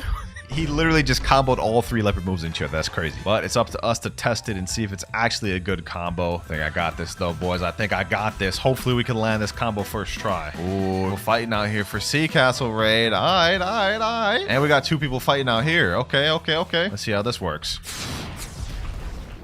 Okay, I completely did that out of order. Oh my gosh. How did I do the spiky trident pull before the X? He said in chat, another leopard spammer trying to protect his boyfriend. Wow, I don't even know who that is. What do you mean? I just joined. What is you talking about? LOL. I don't even know who this guy is. This is a guy right here, thing 1. He's a 10 million bounty player. God, human, portal, true triple katana. Hey, I'll fight you, bro. I'll fight you. Come on, stop arguing in chat, bro. Stop arguing in chat. Are you gonna fight me or not, man? I guess not. He's ignoring me. Let's see if this server will be the one. Uh-oh, I already hear a leopard fighting. Okay, that's not good. That's not good. All right, well, we already have 2 people fighting this server. Interesting. Uh-oh. How did I just get myself caught into the middle of this? Okay, buddy. Okay, got him. Boom. All right. Ooh, okay. We're caught in the middle of this right now. Smack dead in the center of this. And I don't want to get caught between these 2 people. Especially this guy, since he has Cyborg V4. They just went in little portals. Ooh, if they jump back out in these portals, I got him. Let me just wait here. Actually, wait, no, that's probably not smart. Yeah, I knew it. They're out here fighting. Oh my God. Yo, relax, my boy. Relax. All right. Okay, damn, my health. What the heck is happening to my health? Okay, boom. All right, let me pop V4 just because why not? I haven't had a chance to land the combo yet. Now, don't get me wrong, but I think we can land it right here. Actually, you know what? Chances are I'm probably not going to land that on this guy. I'm going to be honest. I'm just going to keep it a buck. Okay, boom. There we go. Got him. That's 1 down. All right. I couldn't land the combo there whatsoever. I'm going to be honest. He was kind of just leopard spamming in my face. 2 more kills to go, though. What the hell? How the hell did they get a boat on ship? How did they even do this? We still got 2 more kills to go, though. So far, this leopard combo ain't looking the best. The fact that you got to spam all your moves just to even start the combo is a little bit L's. A lot of better ways you can start that. So when the chat said no waits, the real category PvP? Yes, sir. I love when these people do my job for me. I'll be spending like so much time trying to search out for them, but when they search for me, sheesh. 7.3 million. All right, let's go ahead and run it. Let's run it, bro. Let's run it. Matter of fact, if I could beat this guy real quick, I'm just counting that as both kills. He said, do you have ice? I need it to PvP. Nah, bro. You good with what you got right now? You got flame, Chark Anchor, Soul Guitar got him, but you're good, bro. You're good. Oh my God. This man's running a chop build. You gotta be kidding me. I'm literally not even gonna be able to do my combo then if he uses chop. I hate people who actually run chop. It's such a cheese strategy. It's not even like a real play style. All right, whatever. Let's run it. Man wants to run chop. All I could do is just fruit spam then. I hope you know that. All I could do right now, since you decided to run chop, all I could do is literally fruit spam, bro. Get him there. Boom. Oh my God, the lag is actually insane. I ain't gonna lie. He's saying it to my ping. Who are you kidding, bro? You made it worse on me, bro. Literally, my only option now is fruit spam. Since you decided to go chop. Oh my God, we're getting third partied. Okay. This fight is over. As far as I'm concerned, this fight is over. How does man say he need ice and then go chop? Like that makes absolutely no sense. I'm gonna just go ahead and pop B4 since it's just a nonsense fight. Get this guy here. Leopard spam for the win, boys. Leopard spam for the win. Now we just got to deal with this guy right here. GG. Well, that's all 3 kills with Leopard. I'm gonna be honest, we didn't even land the combo a single time flush. Definitely not the best Leopard combo, I would say. In fact, I'm gonna give that a 4 out of 10. There's so many better ways to start a combo than just spamming your abilities. Not to mention that's actually really hard to actually land a combo in the middle of a battle. Next up, we have a 2 million view combo, the first of the video, and it's titled Combo Control and New Avatar. I don't know what they're talking about with that new avatar thing, but let's get to the combo. All right, so the person's activating the room. What happens next? Okay, they use Control C, then what? Looks like, oh, Sharkman Karate. Oh, that's interesting. Okay, that's not a bad combo. That's actually very interesting. I wonder what the stats that they're running on with this is though, but other than that, looks like it could be a good combo. Kind of interesting how for this one, we're gonna be using Kabucha instead of Soul Guitar, but let me go ahead and talk to this guy once again. And now we're gonna be on Control. I don't know what type of stats he was running. I'm just gonna assume melee and Blox routes just because those are the main 2 things. Let's see if I can pull this off first try. I'm what you would call a control connoisseur. Let's see how this goes though. Let's see how this goes though. All right, Echo Knife, boom. Okay, then after Echo Knife, we do Great Spear, boom. Okay, boom.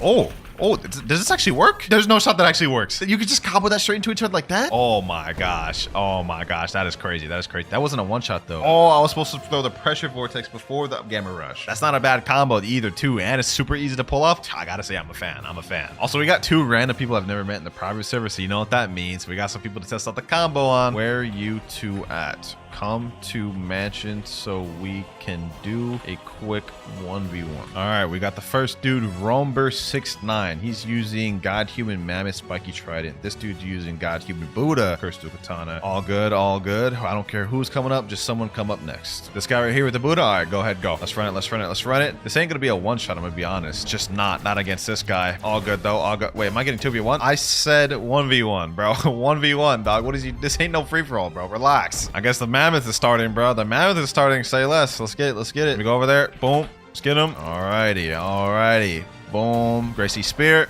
Boom. Boom.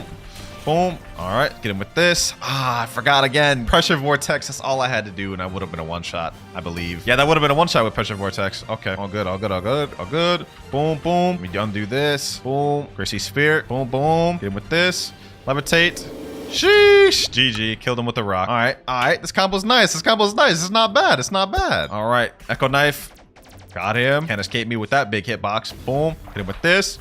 Boom. Boom. Boom. Get him with this. Sheesh. Oh my gosh. Bro just had to take all that. Bro just had to take all that damage. Sheesh. Since he's a Buddha though, that's not really going to be doing much. I'm going to be honest. I'm going to have to do this combo like twice over just to even take care of this man, bro. I'm going to be honest. No worries though. No worries though. We prepared for this. We prepared for this. Boom. Let's get him with this. There we go. Get him with that. Hack him up with the Gamma Rush. Regen my health and energy while we're at it. Boom, boom. There we go. Fish him off with this. Last but not least, GG. I'll take it. I'll take it. Yep, got him there. Okay, now I go in with this. Boom, boom. Give him a go like this. Boom, boom.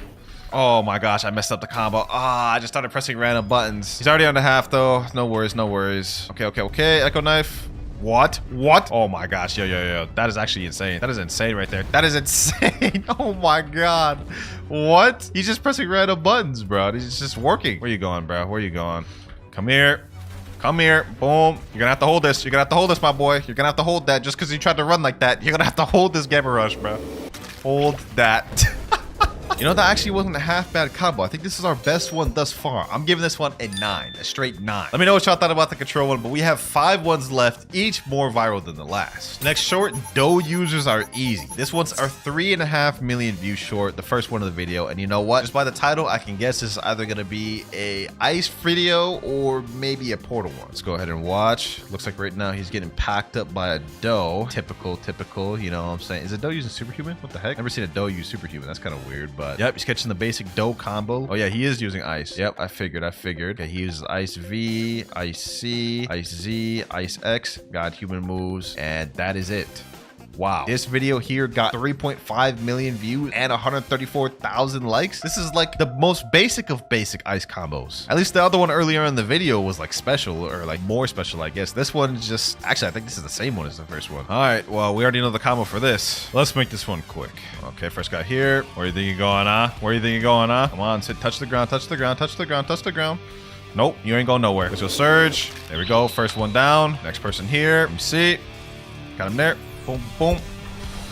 Next person down. Easy peasy. One more left. And he's enabling his PvP once again. Are you sure you want to do that, bro? Are you sure you want to do that? All right, say less. You made your decision. You made your decision, my boy. Absolute zero. Boom. Got him there. Okay, get him with this. Get him with this.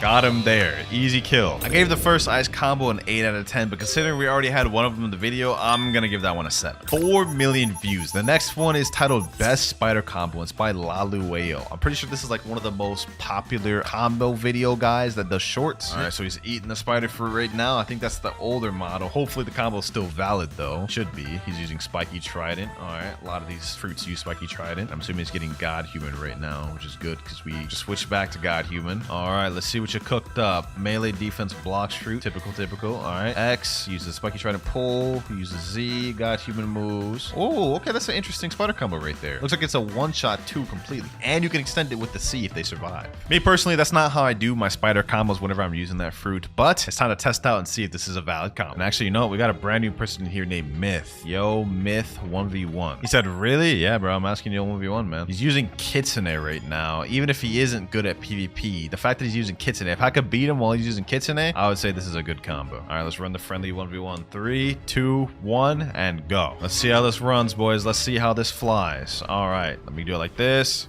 Okay, never mind. I didn't hit that. Okay, I didn't hit that either. All right, let me just see if I can just land something. Oh my God, we're getting cooked. We're getting cooked. All right, realistically, there's plenty of different ways I can start the combo. Kind of just need to do something.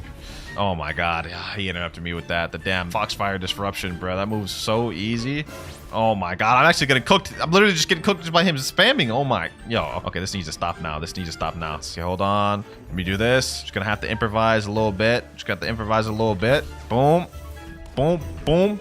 You know what I'm saying? You know what I'm saying? We still pulled it together. Bro. I thought of like an improvisation combo just on the spot right there. That's crazy. All right. So far, this combo looks pretty good. He's asking, can I do it again? Say less. It's perfect. That's one more. If we can do it 2 more times, then we can hop off this fruit. And Kaido in chat's asking, can I get a rematch? I'll say less. We already got all 3 matches here. If I can get 3 W's here, we're good. First match was very sloppy. Let's see if I do any better this time. All right. Let's see. All right. Boom. Let's get him with this. Boom. Oh my, what? I don't even know what just happened there. What did I just get flung by? Okay, got him there. Oh, okay. We're good with the improvisions. We can improvise combos on the spot. What I want to try to do is I want to try to land the combo. Snipe him here. Yep, get him there. Boom. Hit him with this. Last but not least, thermal laceration. Okay, never mind. I gotta stop playing games. Let me just finish him. So prison. Boom, and GG. Okay, we managed to land semi-versions of the combo twice. The one thing I do like about this build, though, is it has versatility. If I can't land the combo the exact way they wanted me to, I have 3 other routes to do it. All right, Kaido, let me test the combo out on you. I was able to beat the Kitsune user twice. Now let me see if I can beat a Buddha spammer. Yep, should be pretty easy. Nothing really to it. All right. Hit him here. Yep, pretty simple stuff. And this off with the overheated sniper. That actually does really good damage on a Buddha. That's actually surprising. Hold on, boys. Hold on. This is insane. The amount of damage I'm doing to this Buddha right now is crazy. That damage reduction ain't doing nothing to this. All right, so prison. Boom. Last kill here. You're done, bucko. You're done. Pack them up. It's not surprising how this is the 4 million view combo, and spiders are more underrated fruit as it is. So you know what? I'm giving this a 9 out of 10. This is one of my favorite ones of the video. Next up, we have a 5 million view short by Variety J. The best dough only combo in Blox fruits. All right, let's see what he got to say. Okay, piercing clothesline. Okay, dough fish fruits are laid. So this is literally just the base dough only combo. I guess. Surprised that was the 5 million view one. I mean, that wasn't even like a intricate or advanced dough combo. That's just the basic, just dough moves. That said, I don't imagine we'll run into any struggle that would cause us to lose. Let's make this quick. Got a Buddha right here. Let's make quick work of this, man's. Piercing clothesline. Boom. All right. Okay, missile jab. Get both of these mans. Here we go. Boom. 2 for the price of 1. 1 down. Next one here. 1 more to go. Here we go. Last person here. Alrighty. Let's see. Okay. There we go. Not really much to say about this dough combo. It wasn't really much of a dough combo. It was just spamming dough abilities. I'm gonna give this a 2 because it's not even close to being the best dough combo. Now that last one wasn't that good, but trust me, this next one will deliver. 10 million views short. We have best quick combo on Blox fruits, also by Lalueo. Let's see what you got. This looks like it's also an older video. Matter of fact, hold on. Let me just check. How old is this video? Came out in 2022. Damn, this thing is old. Hopefully this combo is valid, bro. I have no idea at this point. It looks like like he's using Electric Claw. And he's using Fruit and obviously melee stats. What the heck? This combo looks crazy. This combo looks crazy, bro. This combo looked crazy. That is insane. Looks like it should still be valid by how it looked, but I do not use E-Claw, so this is going to be interesting. All right, let's go ahead and learn Electric Claw for the first time of the video. Haven't used this fighting style in months, bro. This is going to be crazy. Last but not least, I think we need Yama. All right, there we go. All right, let's try this out. Let's try this out. First time's the charm. First time's the charm. Boom, boom, boom. Okay, then we do this. Boom, boom, boom. Then we do this. And that should be the full one-shot combo right there, right? 21,581. That's so close to being a one-shot combo. Considering it almost one-shot of the train demi, though, that's going to work on like 99% of players in public service. So that's not very hard to pull off either. This may be fun. A 6.5 and a 3.9 million body player just joined. That should be a good test of strength. Looks like a whole war zone going on out here. That's what I like to see. Hold on. Let me wait for my cooldowns, though, while we're at it. Let me just let these boys kill each other a little bit. Let me wait for my cooldown. Can't even do the combo without sequence. All right, here we go, boys. Here we go. Okay, let me jump in. It's about time for me to jump in. Boom, boom. Let me use this. Boom, boom. Okay, let me suck somebody in. Oh my god, that came out so bad. That came out so bad. I said suck somebody in. What the heck? What am I talking about, bro? I meant like pull somebody in with the Fatal Demolisher. Okay. Got someone there. Okay, I don't know who I got there. Don't even know what's happening. Don't even know what's happening right now, bro. What the heck? I killed somebody? I don't even know what's happening. Boom. Got him there. Okay. Boom. Boom. Fatal Demolisher. Let me see if I can get this guy. Let me see if I can get this guy. Okay. Oh my god. I just got stunned once and then I'm just dead. That's crazy. Okay. Get him there. Where you going? Where you going? No. Get back in here. Get back in here. Nah, I couldn't finish the combo that time. Okay, you know what? I still did most of the combo pretty good, I would say. So I'm taking it. Let me back up. Yep. Bait him do that. Bait him do that. Okay. Get closer. Get closer. Boom, boom. Air Crusher. Fatal Demolisher. Okay, that didn't work. That didn't do anything. Uh-oh. Let me chill. Catch her. Okay. Only one option I could do left. There we go. GG. I'm taking that. Third kill out the way. I'm going to give this a 10 out of 10. This is my combo of the video, boys. Favorite combo of the video. I don't know if y'all are going to agree with that or not, but I personally think this is fire. And now for this next combo, it's time for me to switch over to Portal. And on top of me going to Portal, we're also going to Second Sea, boys. Now, some of you may know what this means, but let's go ahead and get to this last video. This next short is the highest viewed and most viral short I could find on the face of Bloxfruit's platform. Uza thinking he's invincible when being level 9 billion. Portal user killing level 9 billion Uza. This short has 15.5 million views, and it is the admin killer combo. Let's watch this greatness unfold. Now, to do the admin killer combo, all you need is Portal, and then you need Hollow Sight. You teleport him to the lava, and then you just hit him with the Hollow Sight into the lava, bro. It's insane. So yeah, you guys can see the clip right there. Man's killing Uzat. Mans thought he was invincible at level 9 billion, but got humbled. And now your boy Clouds, for the final combo of this video, is about to take up that mantle and troll some noobs. And honestly, it's kind of scary how easy it is to do the admin killer combo, boys. Let me show y'all real quick. So you gotta have Portal, you gotta have Hollow Sight, then that's pretty much it, to be honest. Matter of fact, let me see. You got your PvP active, my boy? Big mistake. Go ahead. Go in there. GG. You guys see that? Easy 11k bounty, bro. He didn't even do anything. All he did was just walk into the portal, and I death cycloned him in there, so it forced him in the lava, and he's dead. That's all there is to the combo, boys. That's all there is to the combo. Enabling PvP once again. Are you sure you want to do that, bro? Are you sure you want to do it? All right, say less. Let's get him twice. Go in there. He's not gonna go in there. He ain't gonna fall for it twice. I respect it. Oh, wait, he did go in there. What the heck? Bro got a death wish or something. Look at that. He's already almost dead. Come over here then. Let me show y'all how to do it. Boom. Hit him like these. Lava. Oh, I teleported him to the wrong place. Oh, this is one of those gone wrong moments. Boys. I swear I clicked on lava. How did it teleport him here? Okay, hold on. You ain't going nowhere. Minor difficulties. Get him there. Second time's the charm. Oh, that never gets old, bro. Using the admin killer combo. All right, let's find one more person to do this on. All right, brand new server. Anyone here down to 1v1? Anyone, bro. Anyone. It really doesn't matter who. You could be 30 million or not. I'm about to back you up. Ooh, wait. Is this a chop user? No, that's not good. We can't face chop users. Uh-oh. Okay, hold on. Maybe this could still work. Hold on. I don't think it could work because my moves can't hit him. If he's a chop, my moves won't work. Okay. This is bad, boys. This is bad. Let me see. Will it still stun him, though? If it can still stun him, then maybe it can still work. Yeah. I think we may have lost this, boys. Maybe wraps. Yeah, it doesn't work. It doesn't work. I tried it. I tried to teleport him and throw him in the lava. Sword move doesn't go through because he's chop. We can't do it on this guy then. All right, obviously that didn't work on a chop user, but now that I have hop servers, let's see if it works on somebody else. Let's see. Maybe this guy, for example. Would it work on this guy? Yep. Oh my god. I literally just yoinked that man. I literally just kidnapped that man, bro.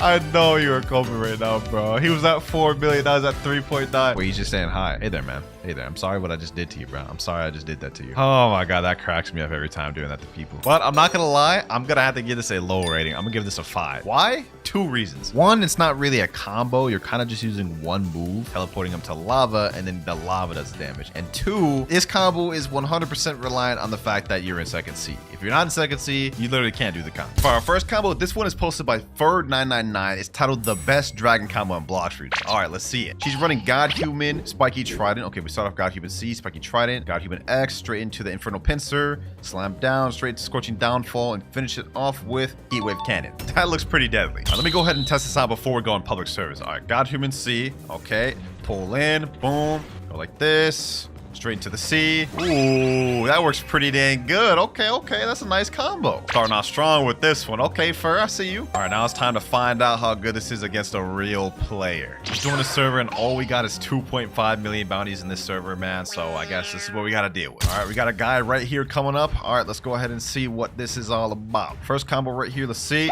Oh my god, I can't believe I just missed that. How did I miss that, bro? Let me get this guy in combat. Let me lock this guy in combat, bro. All right, we're in combat right now. He just hit me with a damn... I don't even know what he hit me with. I think that was the new talent lighter. All right, boom, boom. How did I miss that, bro? How did I miss that flying trident pull? Oh my god, my aim just must be dead right now, bro, because I should have been able to pull that thing. All right, this is gonna be such an awkward fight because we're literally fighting on the island right now. Well, I'm not gonna be able to land the combo on this guy. I'll tell you that much right now. I'm definitely not gonna be able to land the combo on this guy because, well, he's just air camping, spamming, running around. Like this is actually gonna be genuinely tough to land this. But let me see if I can land at least some part of it. Okay. Boom, got him here. Boom, come on.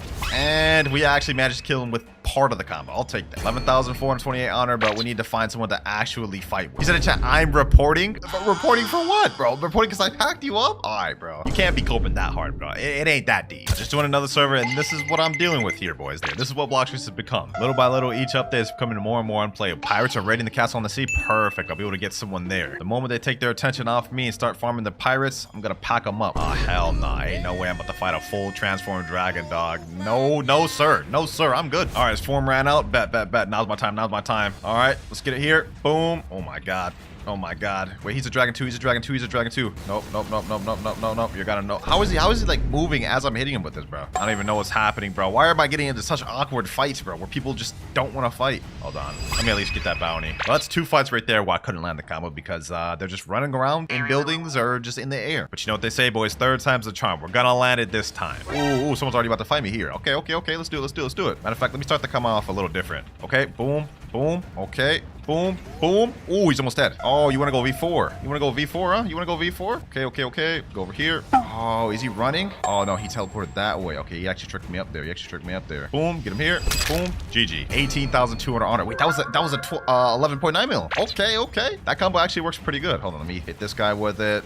No. Where do you think you're going, bro? Where do you think you're going, bro? Oh, my God. Why do they always run in portals? Man? Oh, my God. This guy actually kind of trying to pack me up. Oh, my God. Hold on. Right over here. Boom. GG. That's what you get for trying to fight in buildings, bro. GG. You got packed. The 11.9 mil I just packed up said, yo, PvP again. I'd be down to PvP again, bro. Let's get it. 3, 2, 1, go. Boom. Okay. Boom. Okay, we landed the combo. All right, get him there. GG. And that is a one-shot combo on a 12 million bounty player. You know what, bro? With that, I'd say, Fur, your combo gets a 9 out of 10, bro. This is really fire. The only issue with your combo is that right after you use God Human C, the Spiky Trident is literally cannibal, so it's not a 100% true combo, but it is fire. Probably one of the better ones with Dragon 2. Now, this next combo we're going to be using is one that my boy Mirage came up with while he was practicing with me, and it's going to be using Sanguine Art and Midnight Blade. It's going to go something like this. Devour of Worlds, Midnight Blade Z. Okay, Midnight Blade X. Dragon X. Boom. Scorching Downfall. Boom and boom. Now that last part got caught on the wall right here, but what you're gonna do is you're gonna use Scarlet Sarah straight into Heat Wave Cannon. And I think it should make up for a decent combo. Back in public service, boys. Let's see how this works on a real player. Got a guy named Epic right here. He said he's down to 1v1. Now the build Epic's using is Dragon Talon, Dragon, Spiky Trident, and Soul Guitars. That's a pretty deadly build. Almost the same as mine. All right, Epic over here is ready. Let's count down 3, 2, 1, and go. Let's run it. Let's run it. I have a feeling I'm gonna get server jumped right now, bro. I just have a feeling. All right, let me get him like this. Boom. Okay. Boom. Ooh, got him here. All right, so far the combo's landing good, but he interrupted due to Cyborg V3. But he's around under half health right now, so combo looks pretty good. Combo looks pretty good. Okay. Ooh, he actually landed that. He actually landed that. Oh my God, somebody just interrupted. Somebody just interrupted. All right, just go ahead and finish this off. GG. All right, well, I managed to kill him, but this random just interrupted, bro. I don't understand why. Like, I don't understand why he just decided to interrupt that, bro. GG though. Anyways, Epic, GG. Let me go find somebody else to test this out on. Me and Epic are about to run that back real quick, except this time in friendlies. That way nobody can interrupt. Let's get it. Let's get it. All right, Epic. He typed in chat. He thinks he can win this 1v1 if he doesn't get interrupted. So let's put that to the test. Let's put that to the test. All right, boom. Okay, about to land my combo. Boom. Oh, never mind. I wasn't able to land my combo. All right, kind of messed that up. Let's reset it. Boom, boom. There we go. Slam him down and GG. Match over. Good game, my boy. One more friendly 1v1 against this guy right here. I don't even know what build. Oh, he's running ice. All right. Let me try to land this. Oh, I missed that. Oh, missed that. All right. Okay, get this here. Bloodbane Drain. Boom. Okay.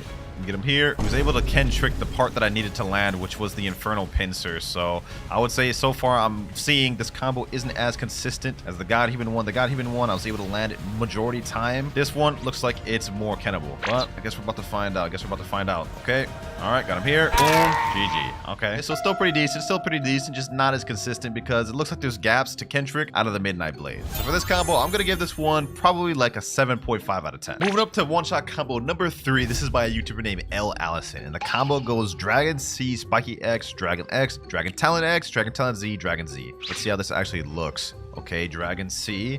Okay, pull him in, use the Dragon X, Ember Annihilation, straight into Dragon Z, straight into Dragon Z. Okay, that's not bad. Looks pretty solid. Pretty saucy as well. All right, let me go ahead and re-get Dragon Talon. And now we're ready. Now, the combo looked really fire in the clip, but we're about to find out just how good this combo really is. All right, let's pull him in. Boom. All right, boom. Boom. Oh, damn, we missed that part. Okay, that's actually a little tough to land. The Ember Annihilation straight into Talon Lighter. That one's a little tough to land, I'm not gonna lie. Also, I am just fighting a spamming mammoth right now, so I don't really know what to think of this, to be honest. Yeah, you know what? This is just cooked. I'm not gonna be able to land this combo on this man. I'm really not. All right, boom, boom. Let's light him like this. At this point, I'm just getting the kill just to get the kill, bro, because there's no way I'm actually gonna be able to combo this mammoth, bro, with him spamming like that. So I'll take that 6,890 honor. And now let's go fight somebody real. There's 11.1 million bounty player. I'd like to try this out on him. God Human, Portal, Dark Blade, Slogathar. Okay, that's doable. 1v1, my boy. 1v1. Oh, he's actually stepping out of safe zone. Finally. All right, we got ourselves a 1v1. Let's run it. All right, our fight's about to start right now, looks like. Okay. Let me hit him with this. Ooh, nice little Portal V. Okay, so he was managed to get out of my combo. So since I use my cooldowns, might as well just get some chip damage here and there. All right, boom. Get some damage with that. 2,900. Not bad. Now, got my cooldowns off. Okay, that. All right, cool. I'm whittling them down. And now, when I get my cooldown, my Scorching Downfall off cooldown, about to be wraps. Watch this. Got him here. Boom. Okay, you know what? Ooh, that combo actually worked. 18,200 honor from that. That actually worked, boys. All right.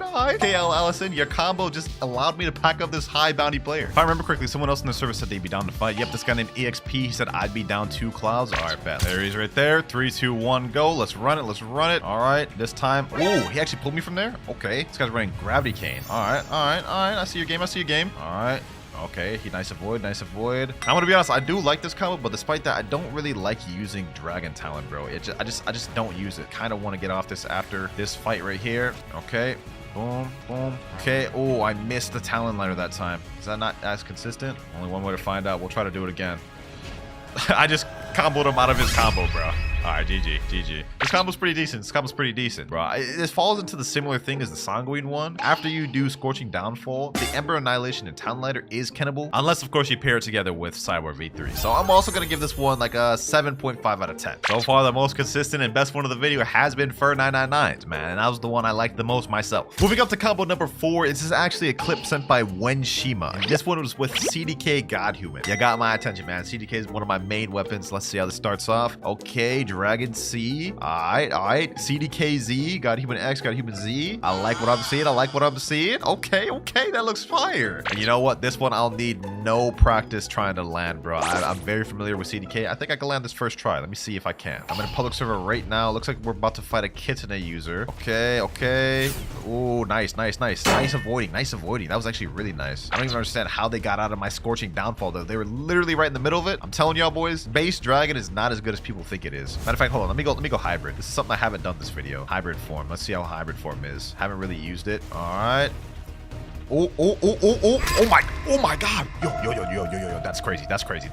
We just defeated a 5 million bounty player with ease. That is insane, bro. That is insane. Hold on. Let me try to do this again. Another guy right here. Okay. Boom. All right, got him in moves. Going like this. Boom. Ooh, we basically almost just one-shotted him. We almost just one-shotted him. Hold on. Heaven and Earth. GG. That's another player down. Bro. Ooh, I like this one, boys. I like this one. I think I may have found my combo with Dragon, bro. I don't know if that was the hybrid form or just the combo itself, bro, but that is kind of crazy. Kitsune user wants to run her back one more time. Let's find out. Ooh, nice little avoiding. Guys got pretty good movement, bro. I'm not gonna lie to you. This is the one thing with Dragon. You can low-key kind of spam or do combos depending on how you're feeling, bro. All right, no worries. Okay, boom. You don't even really need the combo, bro. I can kind of piece together half the combo and it's good just like that. Oh, he's gonna go up to the air. Yep. Let me go in base because I feel like my hitbox is a lot bigger right now, bro. Get him right here. Boom. Get him right here. Yep. That's what I mean right there, boys. You kind of piece together the combo. Oh my god, no way this guy was waiting here. Ooh. This guy's actually kind of beat me. No worries. Boom. What? Okay. Now I'm getting jumped. Now I'm just getting jumped. Please, just let me be. It's time to go big form Dragon, bro. I went from being able to combo just for this becoming a damn war zone, bro. So you know what? No more Mr. Nice Guy. How am I dying? Okay, bro. I don't even know what the heck just happened there. Annoyance aside, I must say this combo is pretty consistent. I like this even more than the Fur 999 one. How true it is, no clue. But I knew it felt natural in my hand. So I'm gonna give this a 9.5 out of 10. Highest rated in the video so far. Now this next combo is actually something that me and my boy Shinra thought of in a private server, and it's the classic E-Claw Yama combo. Now the combo itself is gonna go something like this. Thunderclap and Flash, look up Electric Rampage, look down Yama, Soul Guitar, boom, use this, Scorching Downfall, and straight into Heat Wave Cannon. Now this combo here is probably going to be the most technical and difficult to land just because of the timing with E-Claw into Yama. But if we can land that, I think it should be able to one-shot somebody. We're in Second Sea servers for the first time in the video, by the way, my favorite stomping grounds. We got a Kitsune user right here. Down to 1v1, bro? You down to 1v1-0? Dragon Talon, Kitsune, Spiky Trident. Let me say, I'll give a dragon if you win. You say real? Yes, bro. Yes, I will give you a dragon if you win. I literally have a physical version right here, both east and west. He said I ain't gonna be able to, but I'll try. Hey man, that's all you can do, bro. At the end of the day, just give it a try. Boom.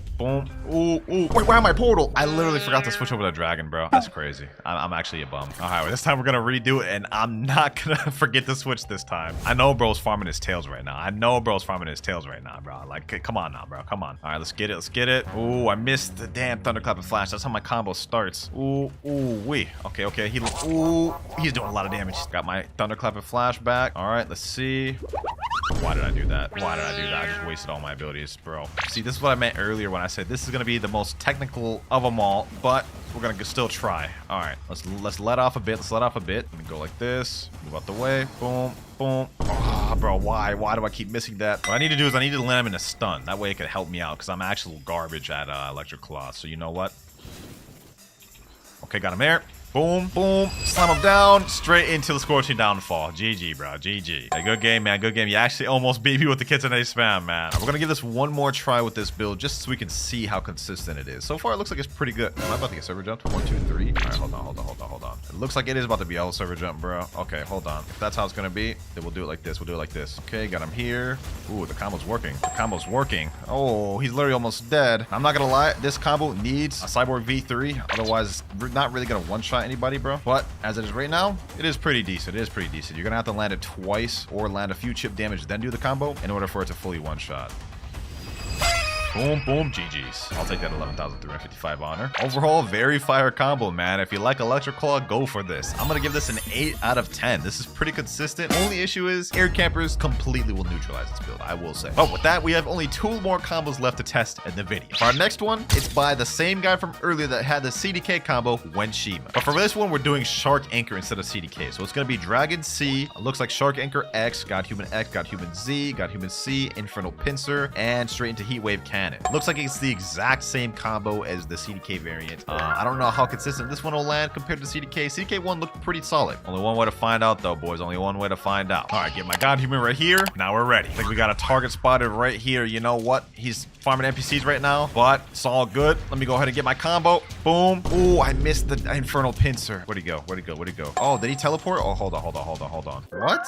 Did he go into a portal? I have no idea what just happened to that man. Another guy down here, and he's Buddha, but you know what? I ain't scared of no Buddha. Let's get it. Let's get it. What's good? Rian Pin. What's good? You're about to have a rude awakening, my boy. You're about to have a rude awakening. Uh-oh. Yep, no comboing, no Buddha. No comboing, no Buddha. You know what? At this point, I'm gonna kill this guy as a statement, not for the combo. This guy's a 7 million bounty player, so let's see how he fights. Don't run now. Don't run now. Don't run now. Don't run now. He's saying help. He's screaming help. Nah, ain't no way he's screaming for help as a 7 million bounty player. Boom. Boom. He's calling me a noob. Says you, bro. Says you. All right, let's finish this off. Let's finish this off. Scorching downfall. Boom. Boom. Get him here. Ooh wee. One more hit. One more hit. One more hit. One more hit. Scorching downfall. Yep. GG's. 15,891 honor. We weren't able to land the actual combo a single time, but I'm not gonna lie. I think Shark Anchor does pair well with Dragon. Oh, looks like he's calling his fans. Looks like he's calling his fans. Someone's saying, but where is he? He's telling me Hydra Island. All right. All right. I'll fight them all. I'll fight them all. Matter of fact, let me just go hybrid form. Okay, we got another guy coming right here. All right, bro. All right, bro. Run it. Run it. Run it. Okay, boom.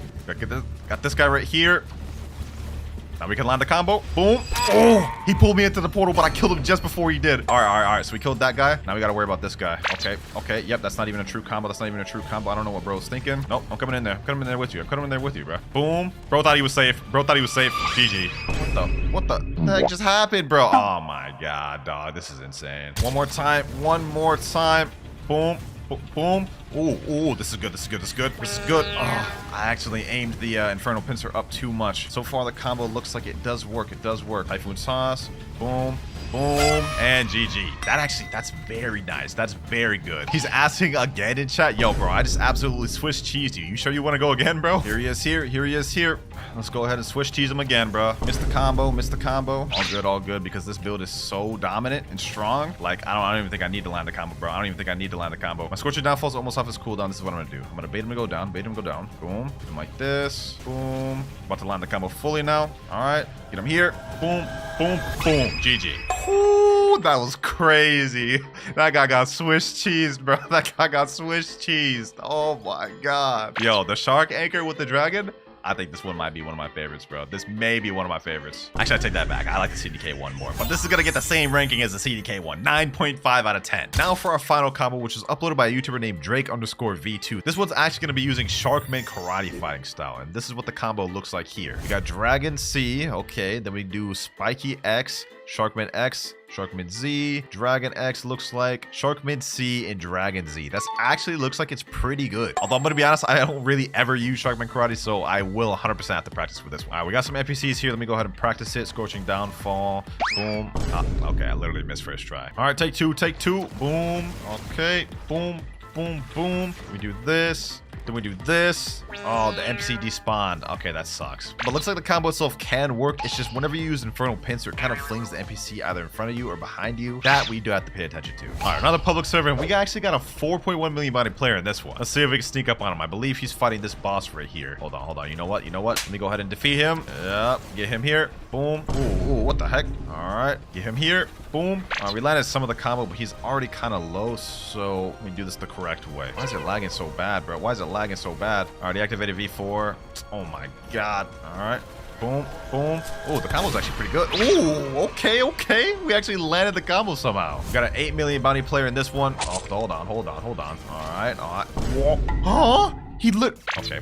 Okay, I guess he could just walk through my moves like they're not even there, bro. The ping in this server gotta be different. What the heck is even happening? I don't even know what the heck is happening, boys. Oh, nah. Oh, nah. This is different lag. Y'all saw that? Y'all saw he just teleporting, bro? I'm not fighting this man. I'm not fighting this man, bro. Hey, we may not have been able to beat that man in that lag, but we did pack up the other V4 dude without even needing to use it. So I'm not gonna lie, I think this is probably one of the worst ones of the video. Sharkman Karate is just really tough to use in a lot of scenarios, especially if there's lag. So I'm gonna give this one just 6 out of 10.